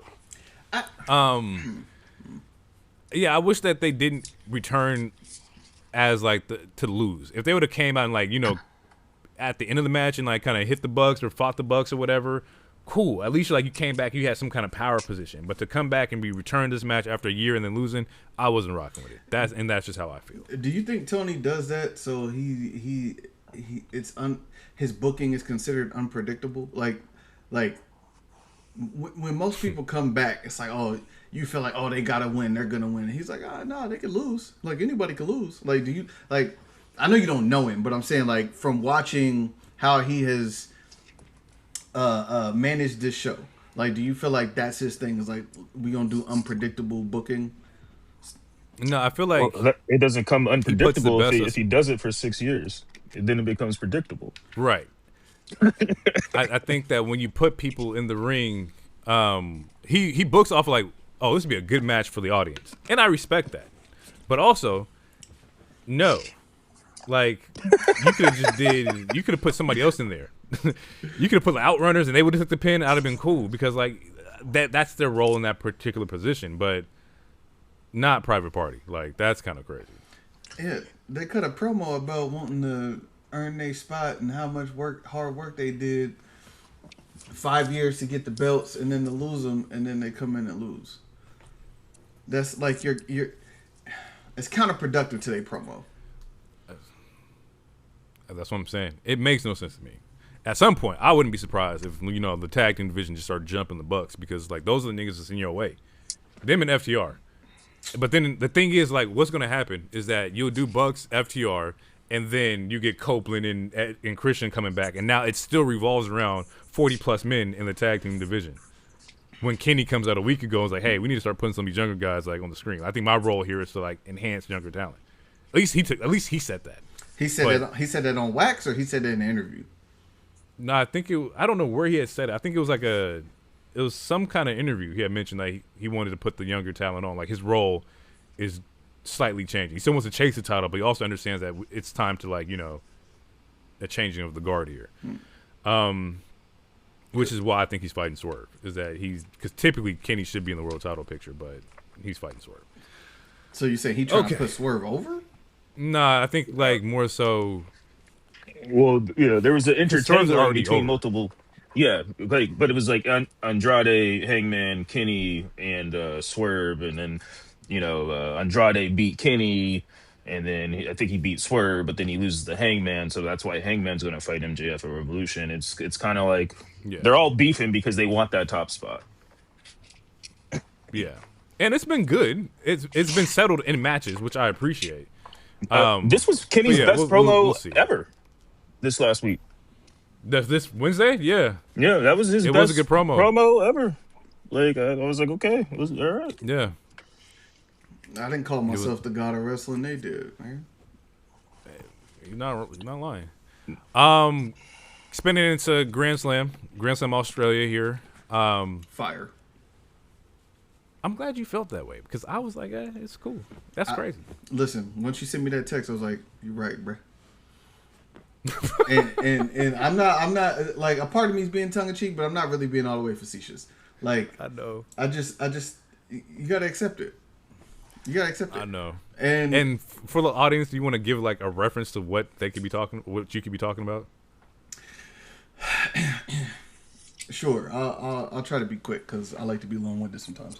Tommaso Ciampa debuted 2 weeks ago, which left Johnny Gargano depressed and sad. This nigga's laying on everything, which is fantastic. I think the E needs a character that is just depressed. He just sad. Won't nothing be right. Can't nothing get right. And now he literally got a DIY it over there. And he should still keep DIY. Anyway, I had some ideas for that. But Tommaso Ciampa debuted. He comes out. He's kicking ass. He wins the TNT Championship. I'm like, cool. That's what's up. Grand opening, grand closing. Lost it right back, and we right back to 10 pounds of bounce that ass, Kung Fu Kenny, whatever that nickname is, and the Proto Mark Star. Briscoe. Yeah, bro. Kung Fu Kenny. And I was upset. I was so upset that I almost texted you in all caps. But then I had to gain my composure. I had to gain my composure. I almost hit Jay in all caps because I'm like, what was the point? And he was like, bro, you can't book AEW with WWE logic. You just gotta watch it. And I was like, you know what? He right. Fuck it.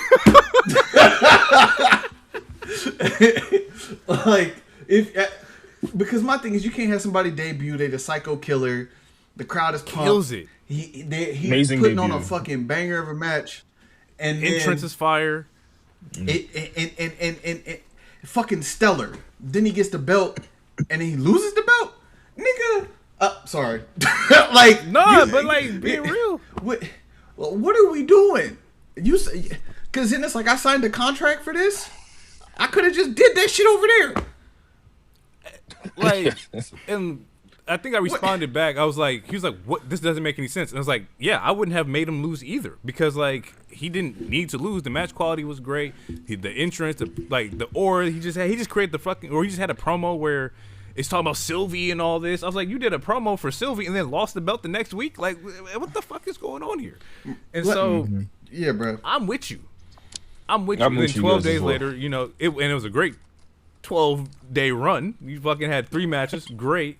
But yeah, I didn't understand it, bro. I think I also said that, you know, it could have been some petty ass flex, which I think 90% of that probably was to do. But like, what? Okay, you talk about doing shit for the fans. You talk about wanting shit to pop.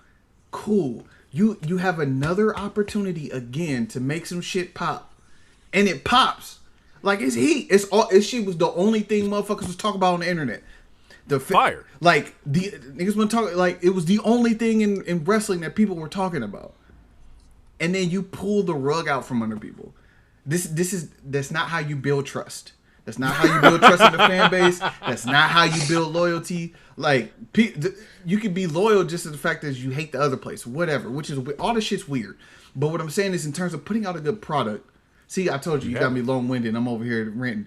I'm a bag back. All I'm saying is this: if you want him to come out and win, you should have just had him and Andrade fight each other in the debut match. That would have been cool. You could have did Mark Briscoe and a Protostar again in Sydney because that's Buddy hometown. He could have won. And then this week coming up, then you could have had Tommaso Ciampa go after. You know how you can fix this? It's one of Hero's favorite matches. You know how you can fix this? I swear by to God. successfully doing an eliminator match, right? Had he beat Briscoe and it wasn't for the title, you then could have had Briscoe fucking Fletcher 7 at Australia, and then afterwards you have Fletcher versus Ciampa. He didn't have to win that match. He could have been a number 1 contender. It could have been like whoever comes out will get a future shot. Briscoe cashes in on that. He loses. There you go. Having a successful eliminator match might have like eliminated all of this. The thing is, they can't. So I don't know why you didn't do it here. They can't do the successful eliminator match because they just did it with Brody King. You can't do that twice on one show. They should have just had. They should have just had like the week before. Yeah, they should have had Game 7 be for a number 1 contender shot or something. Like instead of it being for the belt, or they just could have had a triple threat ladder, which would have been a little better to me. But we'll get into the ladder.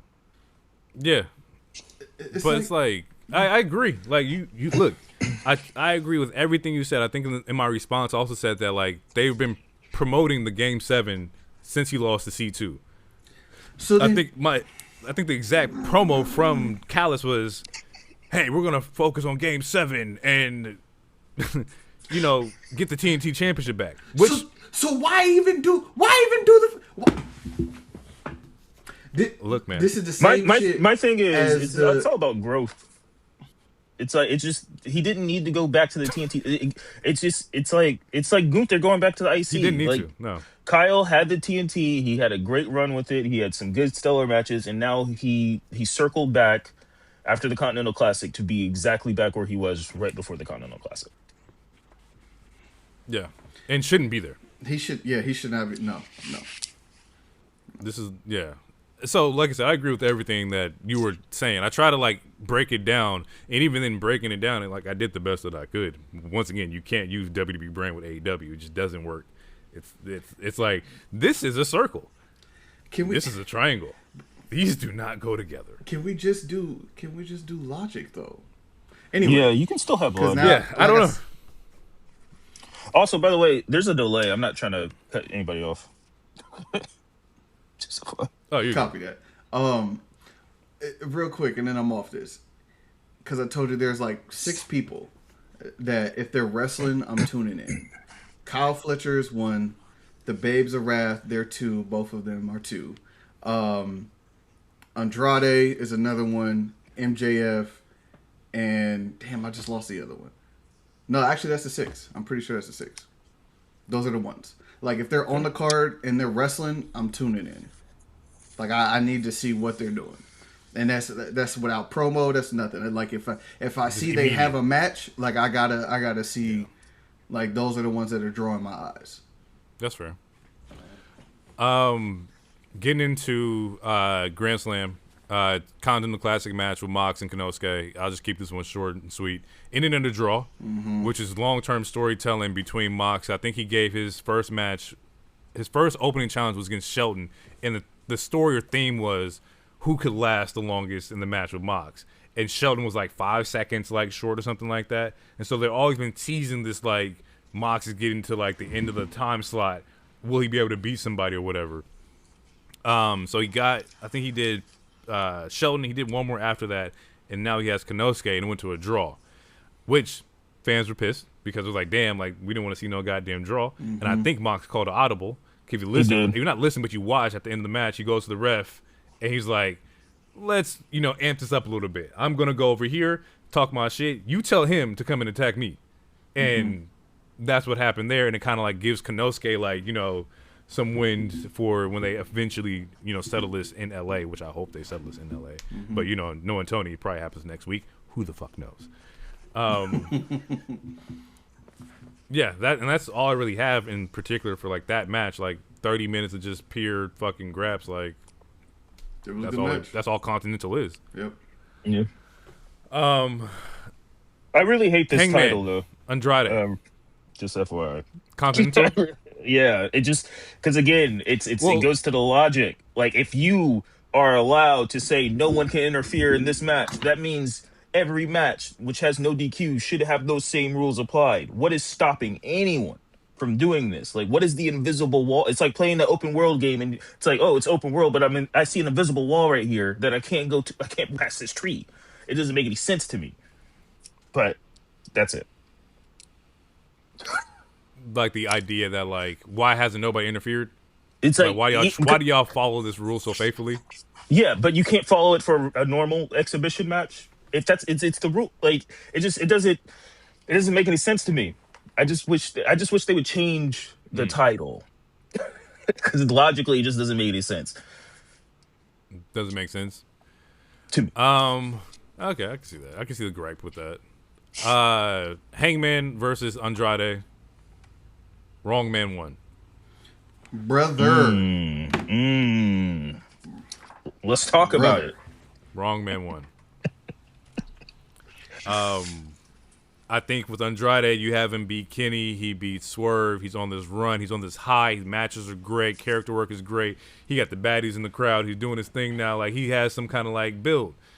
And to stifle that with Hangman winning, I just don't necessarily agree with. We literally, I think last Revolution in LA, I believe, was MJF versus Hangman. And I get it. We can do a callback. Fine. We're doing this differently this year with bigger stakes. But I think the better match would have been Andrade versus MJF in LA. I think that would have been fucking heat. Yeah, I don't think. And even with that, I don't think Hangman is winning. No, he's not. So why? Neither would I have thought that Andrade would have won either. But at least it would have been something different to me. I think that would have been like, okay, he's in this. He just made his world title like debut. He's in this main event picture. I don't expect you to win your first time out, but it would have been something fair. Match was still great, just wrong man won. It was a little long for me. Yeah, but it was a good match. I like seeing Andrade wrestle. Yeah. If I can say this real quick. I don't know what the... I don't... So the last couple Andrade matches, obviously, it's been a bit that he goes up to the thing and baddies, he's taking photos with some baddies. Whether they're paid or not, which they are, that shouldn't matter. That's the wrestling business. I don't give a damn if they paid. They should be paid. And I don't give a damn if they OnlyFans workers either. That's what's up. That makes Andrade look cooler to me. That makes him look cooler to me. I like it. Turn that shit up. Oh, okay. That was I Ring. thought, I thought there was more coming. Pause. No. That was it. Yeah, I get it. Yeah, he's supporting sex workers. What's wrong with that? This what made Flair too. cool when take him to Space Mountain. That's also true.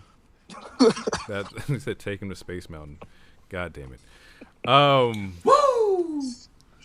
Yeah, to Longest kind of ride, get out of longest line. Hangman and Andrade. Like I said, it's gonna be Max and Hangman. You will see. I wouldn't be surprised that gets interfered. Somebody intervenes in that match. There's gonna be some kind of I don't know. Somebody's gonna interfere. Somebody's not gonna like this finish. I think we'll MJ see. gets his win back semi clean. I mean, he's gonna cheat, but I think he gets his win back. I think MJ is keeping this title until Kenny. I think they're gonna do. Yeah, he's MJF. I think, in my opinion, MJF is gonna beat Hangman. Then they'll run MJF and Swerve. Then they'll run MJF and Andrade probably. And then around All In or whatever, that's when it'll be MJF and Kenny. Kenny will win. We get Ospreay coming back. We get the Ospreay Kenny face off. And then eventually Kenny's going to retire. Ospreay comes back sooner than that. Oh yeah, they have been doing vignettes and stuff recently too. So yeah, that is true. That is possible. I wouldn't be surprised he's back in LA.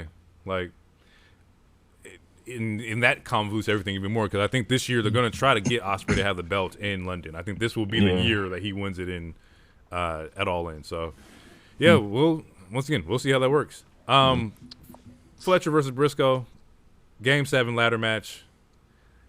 I think earlier DT was like the nigga should have died. Twice, both of them. The match was fire, the sequence of the match, and I sound like a dweeb, but bruh, the brainbuster off the ladder, that should have ended the match, and kayfabe wise ended Briscoe's life. Like he should have got stretchered out after that. That's my only beef. That's my only beef with the match. Like, you knew they were both gonna start bleeding 6 minutes into the match. Yeah. Which was fine. I think the spot that they did it in was cool. Rammed his head into the ladder. Like the match was the match was dope. I just like if you're gonna do a brain buster off the ladder, Dead. That should be the or finish. something like he should have had convulsions. He should have had convulsions or something. Just on give me something. That's it. No, I agree. The spot for the bleeding was predictable. I said as soon as he throws his head into his ladder, he's gonna blade. He's gonna blade. Mm-hmm. And I feel bad because I gotten so in tune to he's hiding the blade in his elbow pad. He's about to do it right here. Boom, it happens, and it's like they pan over. They do like 3 or 4 camera cuts away from Briscoe, and you come back and Briscoe's bleeding. I was like, see, there you go. That's it. Because they almost fucked up and caught him on camera grabbing the blade. Grabbing it out of his yeah. I'm glad it's over. I don't think we need to see this anymore. I'm glad that it's over because the character told me that it was over. Like last week, he was like, "Hey, this is it. This is Game 7. After this, I don't want to see you no more. Matter of fact, I don't want to see you till Christmas." He didn't say that, but I felt like he said that. Should have. So it's like, cool. We'll get newer, hopefully newer challengers. If you want to run Ciampa back again, cool, and get it off Kyle in 6 days, I'm fine with that too. Rewrite your wrongs. But whatever needs to happen, we need to figure out whether Kyle's gonna be a mid-card guy or he's gonna be an upper tier guy. There's no more of this in between. He's too tight for that. Also, he debuted a pink belt that they cut out the show. Which again, a lot of ads on the show too. I mean, it was a regular show. On TV. Yeah, it should have. You thought the belt reveal should have been seen on TV? Yeah. Absolutely. Because when he pop up next week or whatever with it, it's gonna take the steam off of it. Because we already seen it on the internet. So you might as well have done this shit after he got right then it. and there. Yeah. Oh. And then sell it. sell the belt. Yeah, they're gonna be a little late on that. I'm just being honest. Just being honest, it's gonna be mad late. You might not get that till 2026, 2028. I mean, if they do it, at least do it in October, so it makes sense. That would be fire too. That would be fire. But then he gonna hold the belt till then? Like you got like, Yeah. never mind. Yeah. Never Yeah. mind. No, you got to strike when the iron's hot. You're not lying. You're not lying. Don't nobody want no cold food, bro, unless it's cold pizza in the morning. Getting out of that, hair versus hair. Tony Storm, Orange Cassidy versus Marina and Wheeler. Wait, was this before or after the women's tag? I thought everybody's getting their hair cut. Oh shit! I didn't even include that in here. I completely forgot about that. My bad. I mean, you know what it is, Babes of Wrath beating bitches ass. Well, I guess we can tie this into it. Like Babes of Wrath popped out, and they won the match against Mega Bad. No, it's Mega Bad. Or Mega. Mega Yeah, Bad. Mega Bad. Penelope Ford and Megan Bayne, So they beat which Mega is Bad. Interesting name. They have some interesting names there. Brawling Birds is terrible. Brawling Birds is crazy. But yeah, Babes of Wrath defeats Mega Bad. And after they defeat them, we get the reveal of Lena Cross, who was just recently signed by AEW, was an indie talent, I believe from Australia.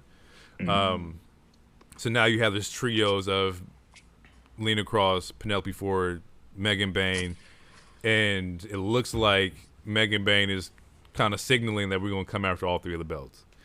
My slight issue that I have here is we still haven't figured out a direction with the TNT Championship yet.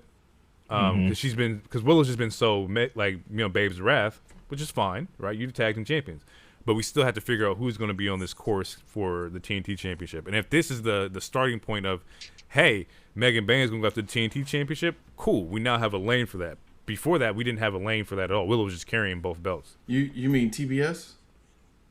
TBS, my bad. Okay. Not TNT. Yeah. I was sorry. I was getting confused for a second. So yeah, I just need a clear directory of where everybody's going. If Lena Cross and Penelope are going after the tag and Bayne is doing TNT, cool, we're good to go. But I need some kind of lane that we can follow here. My only thing with this match was the ending. I didn't like the debut of Lana Cross, and I didn't like the debut mostly because Sockhead is so unenthusiastic on commentary. It was. This is what he did. That's Lana Cross? We saw her last year. That's it. And I'm like, that doesn't, that doesn't, I'm not like that. You should have been like, my God, that's hot. And then the way Willow sold it made her look like a goofy to me. Cause it's like a strange woman attacked her. Like the way she sold it, made it seem like delayed. Yeah. It was so like, it's like you're watching.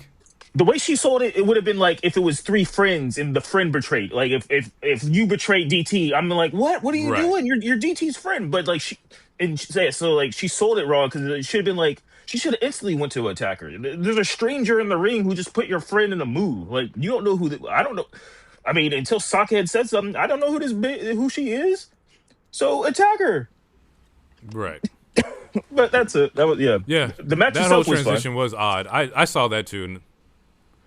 I didn't necessarily like the finish. I just thought it was just an odd finish. It was like a roll up or like something like. It was a roll up, but it didn't seem like that was the finish. There was no finishing move. There was no anything. It was like a random dive out the ring, and then it led to a roll up. It was something because I watched. I was like, damn, something about that was off, but I couldn't place it. But yeah, so I'm glad you said that because I thought I was tripping. Kind of keeping in the realm of tag team, I guess, because we're here. Inspiration. Signs with AEW. They did that reveal today at a house show, which feel how you feel about it. Like, I think they want to do that for their crowd and their fans. Cool. But yeah, now that you have the inspiration inside this tag team division, which I also believe that the women's division in general is just not only not booked correctly, really over fucking stacked. So it's like, where do you place them in this particular, like, ecosphere of, AEW? Also, I haven't watched their TNA. I don't know, like, what they look like in ring. Mm-hmm. But when you consider, like, the tag is, we're the best wrestle, also, where do they fit here? And that's neither here or there for me to determine. But I agree. I know why you picked them up. Because they do the same thing that a Chelsea Green would do, a Harley Cameron would do. You can place them wherever, with whoever, and they're going to figure it out. It's going to be some kind of story that they can work there. They're already talking about the dialogue between them and Mina and Tony, the dialogue between them and Babes of Wrath, like the dialogue between them and Mega Bad or Marino, whatever. Like, they're able to just get themselves over in any kind of, like, situation, which is great for the tag team division. However, once again, I don't know what time slot they take here. The answer to your question is actually very simple. Stop doing 30-minute matches for every match and give women more time on the show. And I'm not even trying to be funny, but a match that goes 30 minutes that ends in a draw could have went 10 minutes. It could have went 10 minutes. You could still have, you could say a 10-minute time slot instead of 30 minutes. And then you can add in 2 more matches that are 10 minutes if you're giving women 10 minutes or whatever the case is. Like, you're not wrong. You just got to construct you have all this talent. You just need to construct your show and showcase the talent. Yeah. Otherwise, brand split. Yeah. But you got well, that's a business and rating thing and whatever. Yeah, but, yeah. And yeah. So. And kind of like slightly piggybacking off of like the business aspect, I also get not unveiling a new brand while still under contract and somebody just bought out who you're under. So I get that. You're not about to unveil nothing new while your company that has you is currently restructuring. Like, things might be put on hold. They might be frozen out right now, which would explain why Shockwave probably didn't come out, because as soon as they were trying to do Shockwave, they're like, hey, we actually about to sell this bitch. And now it's like, well, fuck, now I got to put this shit on hold. So I understand that from like a business perspective. Yeah, going back to hair versus hair. I think Hero had said before that like he wasn't sure who was going to like win this. He thought Tony could have like chopped her head off, which I think that could have been the case too. Wheeler was the right call. Go ahead. Now I'm thinking about it again. Wheeler Yuta was the right call. It was an easy thing. I mean, he has long, scruffy hair. He looks like a shaggy dog. Like, it makes sense. But yeah, the reason why I said it in my mind it could have been a coin flip is because, in my opinion, Tony Storm is crazy enough to do it. So I'm like, I was kind of watching. I was like, what's going to happen? Because to me, she's crazy enough to do it. So, but I think they made the right decision, and everything afterwards was right. So, yeah, I think DT was talking about it too, where like Mox that comes out at the end of the match, like, hey man, get your ass back in the ring, because Wheeler's trying to like run away, like, I'm not doing it, forget that. And you see like your leader of the group, like, man, be a man of your word, go back up in there. Yeah, a deal's a deal. Nigga, you shouldn't have shook. And they what's so funny is that like they had, and it took me a second to realize why they had all these bald signs up. But I'm like, why is everybody? The only person I seen bald on this show was Moxley. Who else was bald? And then I'm like, oh, it's a hair match. Okay. And I thought they was gonna give us time to see him shave it all off. They just took the top back and was like, all right, get out of here. Left him with the Hogan, brother. Which is crazy. But yeah, like the funny thing about hair matches in wrestling is that they be hacking at niggas' head. Like, there's no etiquette. There's just like, we're gonna take this. I'm just gonna like just saw this shit off. You can't go back. That's why. Like, if you cut a little bit, you can be like, you can fix it. Yeah, but if you grab a chunk and just snip that shit, you can't go back. Yeah, it's GG's. Yeah, they took the scissors, the fucking clippers. The clippers, like, yeah, he got everything. There was also like some moments on the house show where they showed him he's wearing a hat right now, so he hasn't revealed his bald head yet. which he's probably gonna do that on Dynamite, which makes sense. But I wouldn't be surprised he carries the gimmick of having the hat on. You know, damn, this sounds like fucking Jake Swagger. But like, yeah, honestly, like he should I wear like a the wig. fact that Yuta's one of the few people. Wear a wig. Make that be your bit. Like you If Yuta never want to pops out take in a the wig, bro. you That's you funny. never want to take this wig off. That match never happened. This is my real hair.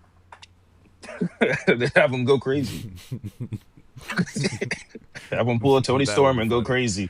Um, It gives him character. He And started shit. wrestling with a headband on to keep the wig on. Yeah, Oh, bro. man. That would be funny.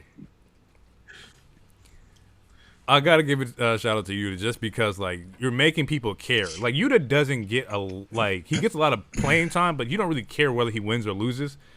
This one, like you care that like, oh, he lost, we get to see his head shake. He makes the best out of like what he's given, which I respected. Closing it out, main event, AEW World Championship match, MJF versus Brody King. MJF retains here. I don't think anybody was surprised that happened, especially after like the eliminator match where he gets choked out and loses in seconds. Were we surprised with the way the match went and how he won? Because it looks like, or not looks like, he did use like the leg as like the weak point. And anytime you see somebody working a particular like part of the body, especially on bigger individuals, you know, okay, that's how we're gonna win the match here. Anything that you guys can pull from the match? Anything that you didn't like? I thought it was a good match. I feel like Brody King has the again. I'm a Brody King fan. I think he has the appeal. He's one of the only people on the roster that knows how to dress. He has a cool look. He has a cool moveset. I think. Yeah, no, I thought it was a good match. I thought it was well done.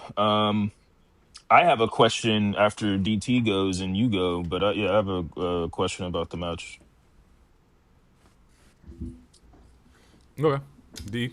I like the match.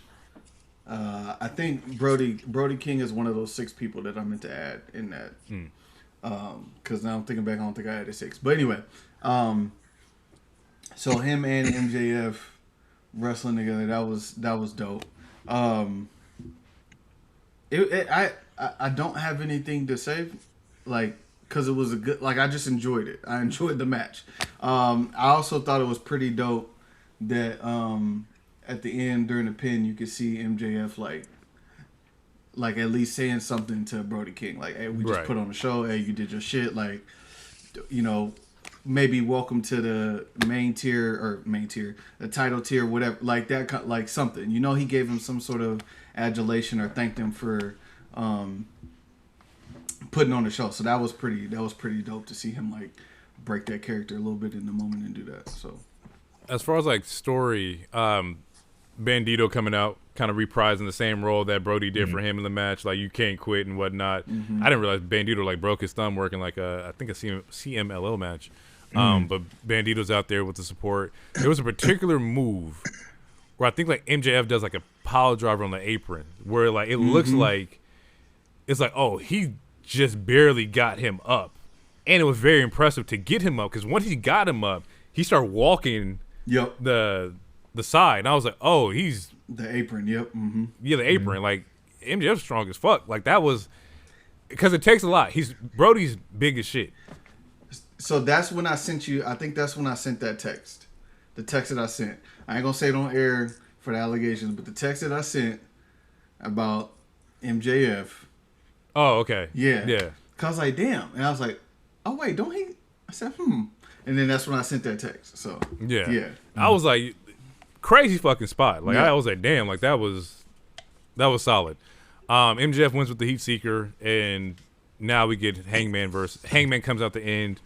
Does a little like brings the contract, flinches at MJF, kind of like signaling, you know, where they're going forward. I feel like this was a very tame AEW show, and I feel like they knew that because of all the like publicity that week, they didn't go death heavy, and I completely respect that. You knew that like, hey, we had a big week as far as like, you know, press and people tuning in. Let's just give them a regular show.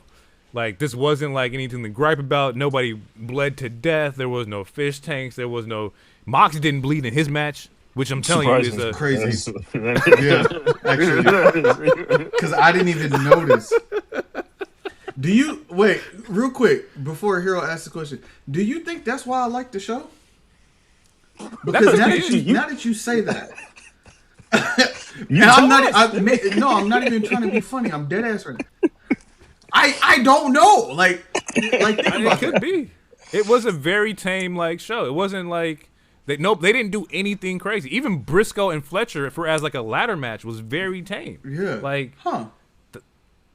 And it garnered a lot of people who tuned in for the first time. Like, oh, this was a good show. Like, you got a ladder match, you got a 30-minute draw, you got the women's tag team, you got some reveals.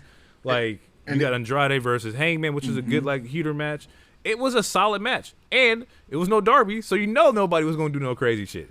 Like, I think those were all collectively by choice. Like, and again, I'm not trying to be facetious. I think that's a dead ass like question. Like maybe. I don't know. That's interesting. I think that's probably what it was, and it was a good show. Yeah. It just wasn't like for me and my standards was like, oh, well, nobody died. Yeah, but everybody was like, oh, this is great. And that's why I was like, when he was like, oh, you thought it was a good show? That's what threw me off. He was like, oh, you thought it was a good show? I'm like, yeah, like why wasn't it a good show? It be? But now from your POV, the ring wasn't drenched in blood. He just wasn't dead. You know what I'm saying? Wasn't no back scratches. Yeah. None of it. Mox played very tame in his match with Konosuke, bro. Like I think somebody bit somebody.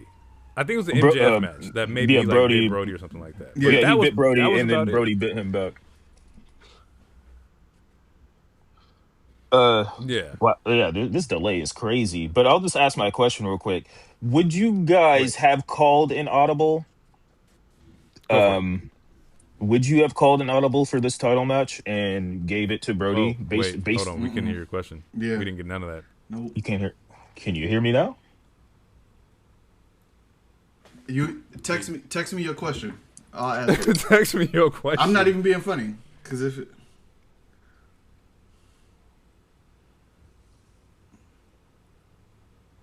Yeah, I mean, it could be like the video. I see that he muted his screen. Yeah. What the fuck? And normally that typically works better. Yeah, I think the people tuned in and people got a very good, focused AEW show. Bro, I'm telling you, now I feel kind of bad. Why? He catering to an audience without like killing his product. He gave you good wrestling without doing the extra. Yeah, but does that mean but here's my thing. Does that mean I only watch my wrestling a certain way? Yes.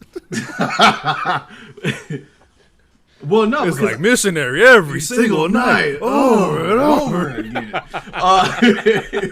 But I liked Battle of the Guts or whatever it was called. So his Blood and Guts? Yeah, Blood and Guts. His question was, would you have called an audible for the title match and given Brody the title based on his hype? Not on that show. And the only reason why I say I wouldn't do that on that particular show is because first you want to see how if this CNN hype and article is going to be sustainable. I would say that would be my first thing. The second thing is MJF is the biggest star in your company. Right. Hands down. Whether you like him, don't like him, he's the face. I think him dropping the title, it would have to be in a moment that culminates that. And that doesn't mean he got to hold it to All In or whatever the case, but a Revolution or a pay-per-view or something of that nature would do it. Or if it was a long-standing feud that went a few weeks, then I would say maybe. But a couple weeks. You know what's so funny? Oh, go ahead. So funny about MJF's title run is that you can tell he's been studying the game, right? He's been studying the Romans, the Seths. It's very WWE coded as far as like his championship reign. He hasn't been doing no crazy ass antics. He hasn't had no crazy ass promos, but he has been a heel. He's been a very professional heel, right? He's running away. He's cowering, but he's also still like the champion. Like, he's very focused right now. So I don't think particularly this is the greatest moment to have him drop it while he's on this run of like, I'm building this properly. So whoever gets it next is going to just take the fuck off. Yeah. Like, he's doing a really good job. Yeah. And I don't think, transparently, I don't think Hangman should be the one to beat him either. Like, we just see. Yes? Huh? H, are you still here? Yeah, I'm still here. Can you hear me? Okay, my bad, DT. I thought I heard. Oh, okay. Yeah, I can hear you. Yeah. So yeah, Hero. The answer, if you didn't hear, both of us would say no. No, I heard you guys. I heard you guys. But with good reasons. I think there's still more time to build Brody. And I do agree with Jay. Like, MJF is doing some really great work right now. So I will keep rocking with that for a minute. I agree. I was just what curious. Would you have done, Hero? I don't know, because I really like Brody, but I agree that you're like the way you guys reasoned it. I think it makes a lot of sense. Nope. Oh my God, what is here. going on? Reconnecting. The boy's not here. I was just talking. Can you hear me now? Nope, what is going on? No. All right. Can you hear me now? Good. My bad, y'all. You know, Hero calling from Indonesia. It's different over there. They don't got Comcast. They got Tomcast. He got a VPN.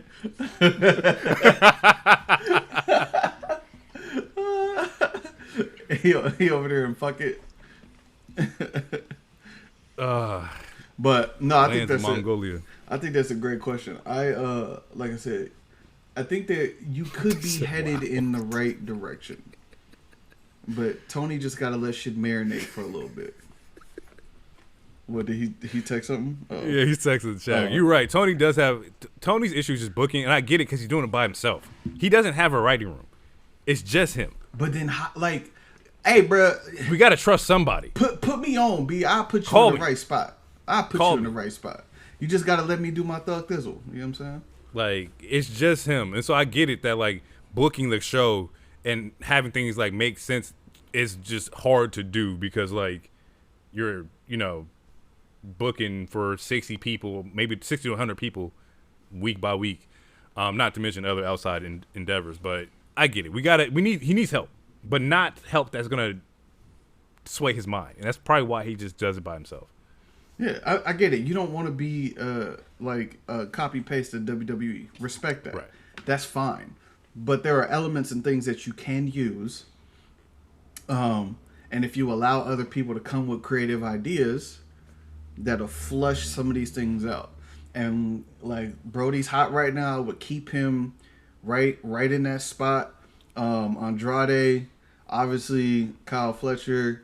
Obviously, MJF, Swerve, all these people are really hot right now. And you have to give them something to do that gets them to those pivotal pay-per-views. But go ahead. And also just having clear, like, brackets of who's in those brackets, right? Like, and understand when the need to, like, hey, Kyle outgrew this bracket. We got to put him here. But even in that, if you put Kyle in that main event tier, who does Kyle beat? Does he beat Ospreay? Does he beat Swerve? Does he beat MJF? Does he beat Hangman? Like he's the bottom at that top level. Room, yeah. Like, and that's where you're like, fuck. Like, where do I place him at? But see, if you can establish that, cool. That let's just say we'll take Kyle Fletcher for instance. If Kyle is peaking, he's at the very, very top of the mid card. And he's at the bottom of the main title picture, right? In that, right now, the two at the top would obviously be MJF and whoever he's going against. And as of right now, it's going to be Hangman Adam Page. So you still have Swerve. Potentially you have Andrade. Like, even there's a story right then and there. Andrade and Kyle Fletcher in the same camp. And if I'm Kyle Fletcher, like, who do you think you are going for a main title? And you haven't even gone for the TNT title yet.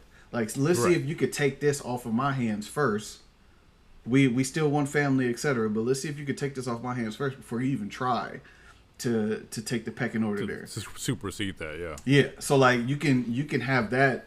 That can start as a friendly competition. It creates division for I almost called him Paul Heyman, I'm sorry. For Don Callis about whose corner are you going to be in for this particular match. Like they're both coming to you for insight on how to beat the others. Like it can evolve into something until you get to an All In after Ospreay has the belt. Then it's right. Who's going to lead the Don Callis family. Like there's stuff you can do.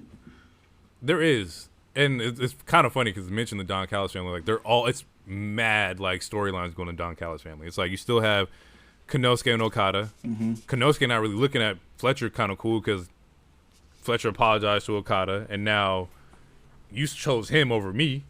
Konosuke trying to get the belt from Mox. He's doing it without the help of like the Don Callis family. Like they ain't coming out to support him. Like there's a lot of different like threads that you are paying attention to within the Don Callis. Andrade's up there in like main event territory. Like it's just a lot to look at. None of it feels like focus, but a lot of it feels like I got this card over here and this card over here, so I'm able to pull on whichever one, depending on which one like is more popular or which one's popping at the time.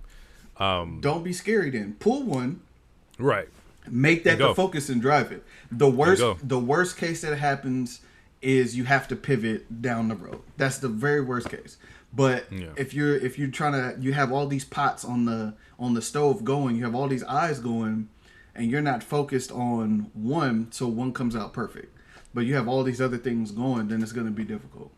Yeah, I agree. Last bit topics here, or last little bit of topics, because we finished the Grand Slam. Overall, thought the show was great. Or I enjoyed it. Wasn't my standard, my cup of tea, but it was still a decent show. Do we want to talk about, just getting out of like SmackDown, quick little talk about SmackDown here. Best opponent for Drew McIntyre. Elimination Chamber's coming up. We know the winner is going to face Drew.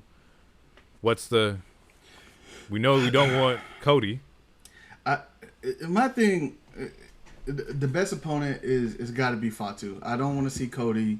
And if Sammy is going to be dumb enough to haluva kick Drew when he's trying to give him an opportunity, like to me, they wrote that was stupid.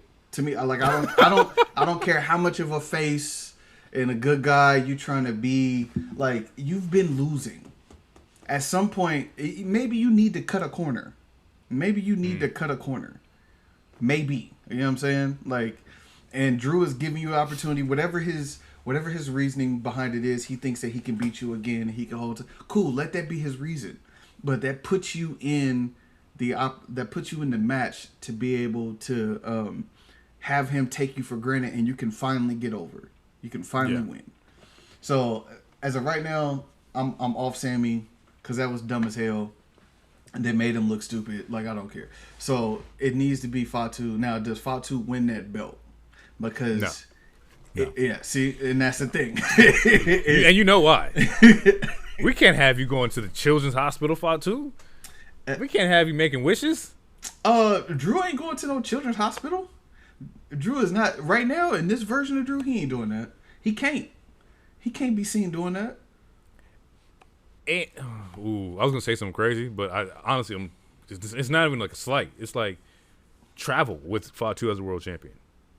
Like, can you do that? Yeah, they could do it because they done got him everywhere else. They could do it. They just might have to pay a little bit. And we can't listen. We are not the country to talk about morality and what people can and can't do. It's also true. It's also this particular company. It's all right. We got the okay. Yeah, we in the cabinet. So no, they can't. Yeah, no, they'll. Yeah, I'm sure they'll figure it out. Yeah.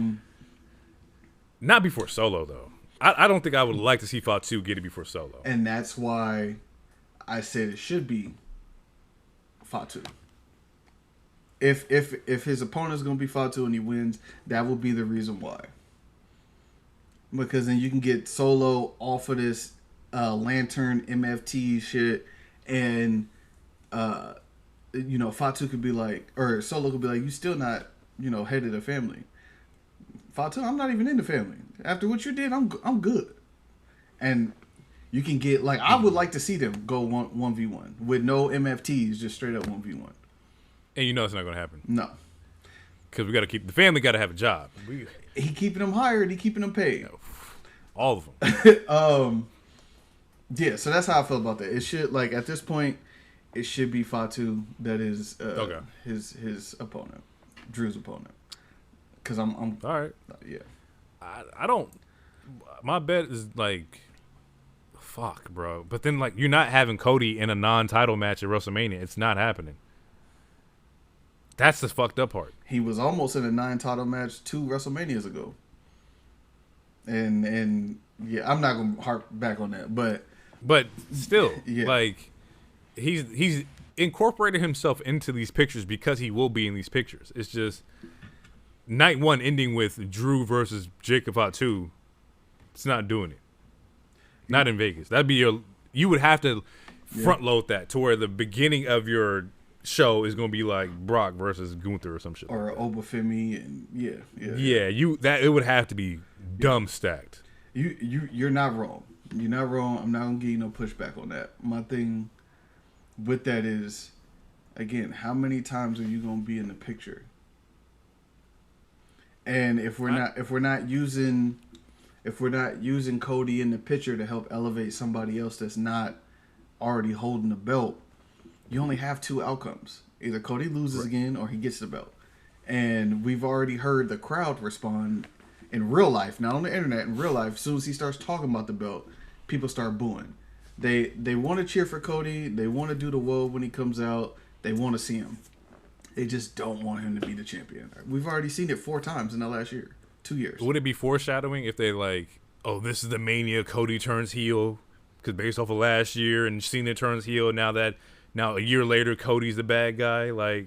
I could see them do some shit like that too to make him at least interesting. Cody low blows Drew. What I saw, he doesn't want to turn heel. No, he's probably. I'm just throwing shit out there. Yeah, he's probably gonna be this generation's John Cena. Because he said There's nothing wrong with that. He said it before, me being the good guy could be the reason why I'm your bad guy, and you can boo for me. Yeah, because it's the same shit John Cena told him. I don't have to be a heel. I'm good for you to boo me. Yeah, and people don't like me, so I can be their heel, but I'm really a face, that kind of shit.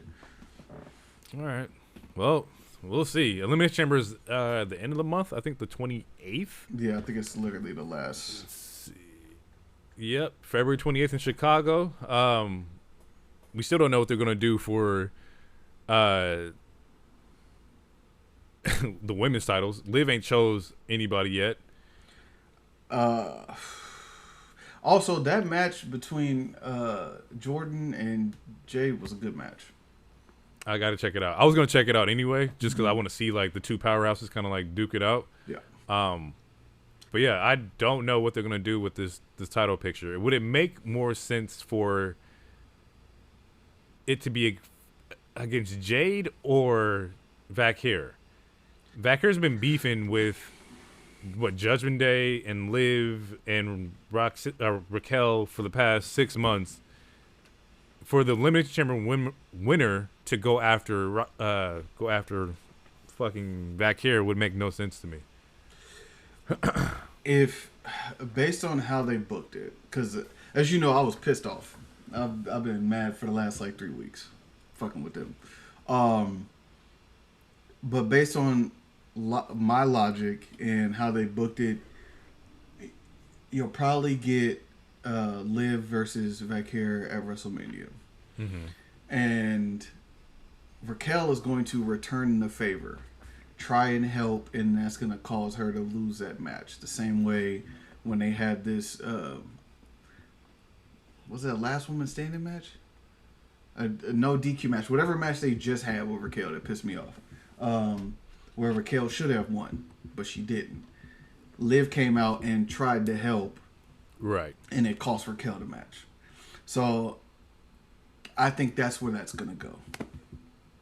They're going to do that at WrestleMania, unfortunately. And Vakir is probably going to leave WrestleMania as a champion. And it's kind of hard to predict. We still have 3 more women in the Elimination Chamber match, but Rhea's in it. And I don't see Rhea losing. Is Rhea versus Jade a Mania? It could be. But I think her and Io are going to have beef coming out of the chamber. Right. Because they're depending on because assuming like Lash or Naya's in there or Asuka and Kairi's in there, like you still have tag team beef that you would have to worry about. Yeah, I could see that. Yeah, they're gonna coming out of Chamber going into WrestleMania. There are gonna be a lot of questions around Rio and that tag team. Y'all been lovey-dovey, buddy since August. Y'all done had the championship belts, cool. I think coming out of Chamber, both Rhea and Io are gonna have beef, and that's gonna cause them, one, to lose the titles, and then two, possibly a match between just them two at WrestleMania. It won't be a title match, but it'll be a match between them two. Yeah. Because you have a month and some change to build it, so you have four shows to essentially build it from there. Okay. Oh, I see we have some qualified matches. Just kind of wrap it up here. Dom, Gunther, Javon. I would assume Gunther wins that. Yep. Mello, Priest, Trick. That one's a toss-up, but I think Trick might be the pull here. I would, from a, like, yes is probably the right answer. From, like, needing someone to do high spots and a flippy person, it will probably be Mello in the Javon. Chamber. Oh, well, no, because Javon is with Gunther, isn't he? Gunther and Dom, yeah, he's not. And Gunther's not losing. Yeah, no, unfortunately he's not. Gunther's just going to slap all their chests in that match, and they're going to die. I would like to see Javon in that match, but I think with Javon being in a match with Gunther, yeah. So, Mello's probably going to get that match or win that, and then he's going to end up losing the title to Tama Tonga. And I don't know why niggas is mad that Tama Tonga pinned Mello. Like, just because of who he's affiliated with as far as, like, push and buzz of the group. The thing is, like, they're also, like, credible wrestlers. Like, yeah, Tama can get down. Yeah. Tonga can get down. Even people shit on JC. But JC can also get down. It's just, he just looks goofy. Yeah. So, yeah, I feel like the energy, because they're not pushed like that, though. They're not pushed to be, you guys are all good wrestlers. Like, they just stand back there in war paint. Yeah, they stuck in the YS6 vortex right now. Yeah, it's hard to get out of that. Definitely hard to get out of that. Women's triple threat looks like we have Asuka, Bailey, Natty. Natty's in there with Maxine. Asuka, Bailey.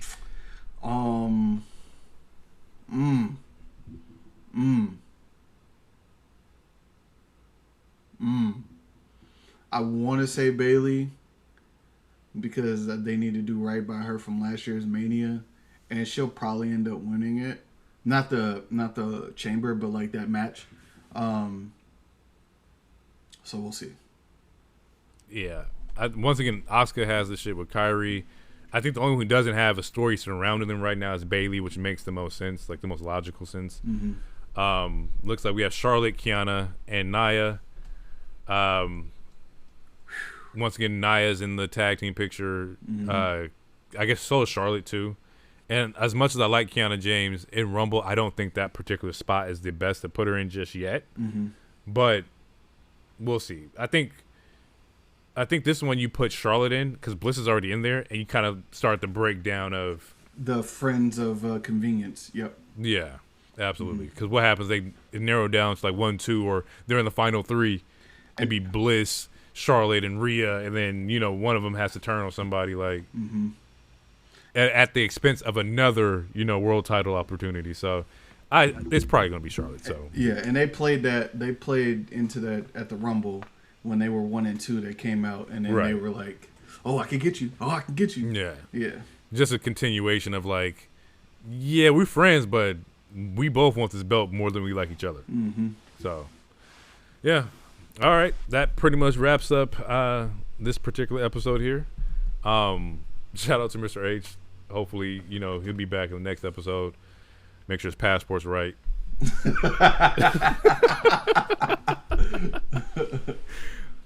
But we're gonna get out of here. We will catch you guys in the next one. It's been real.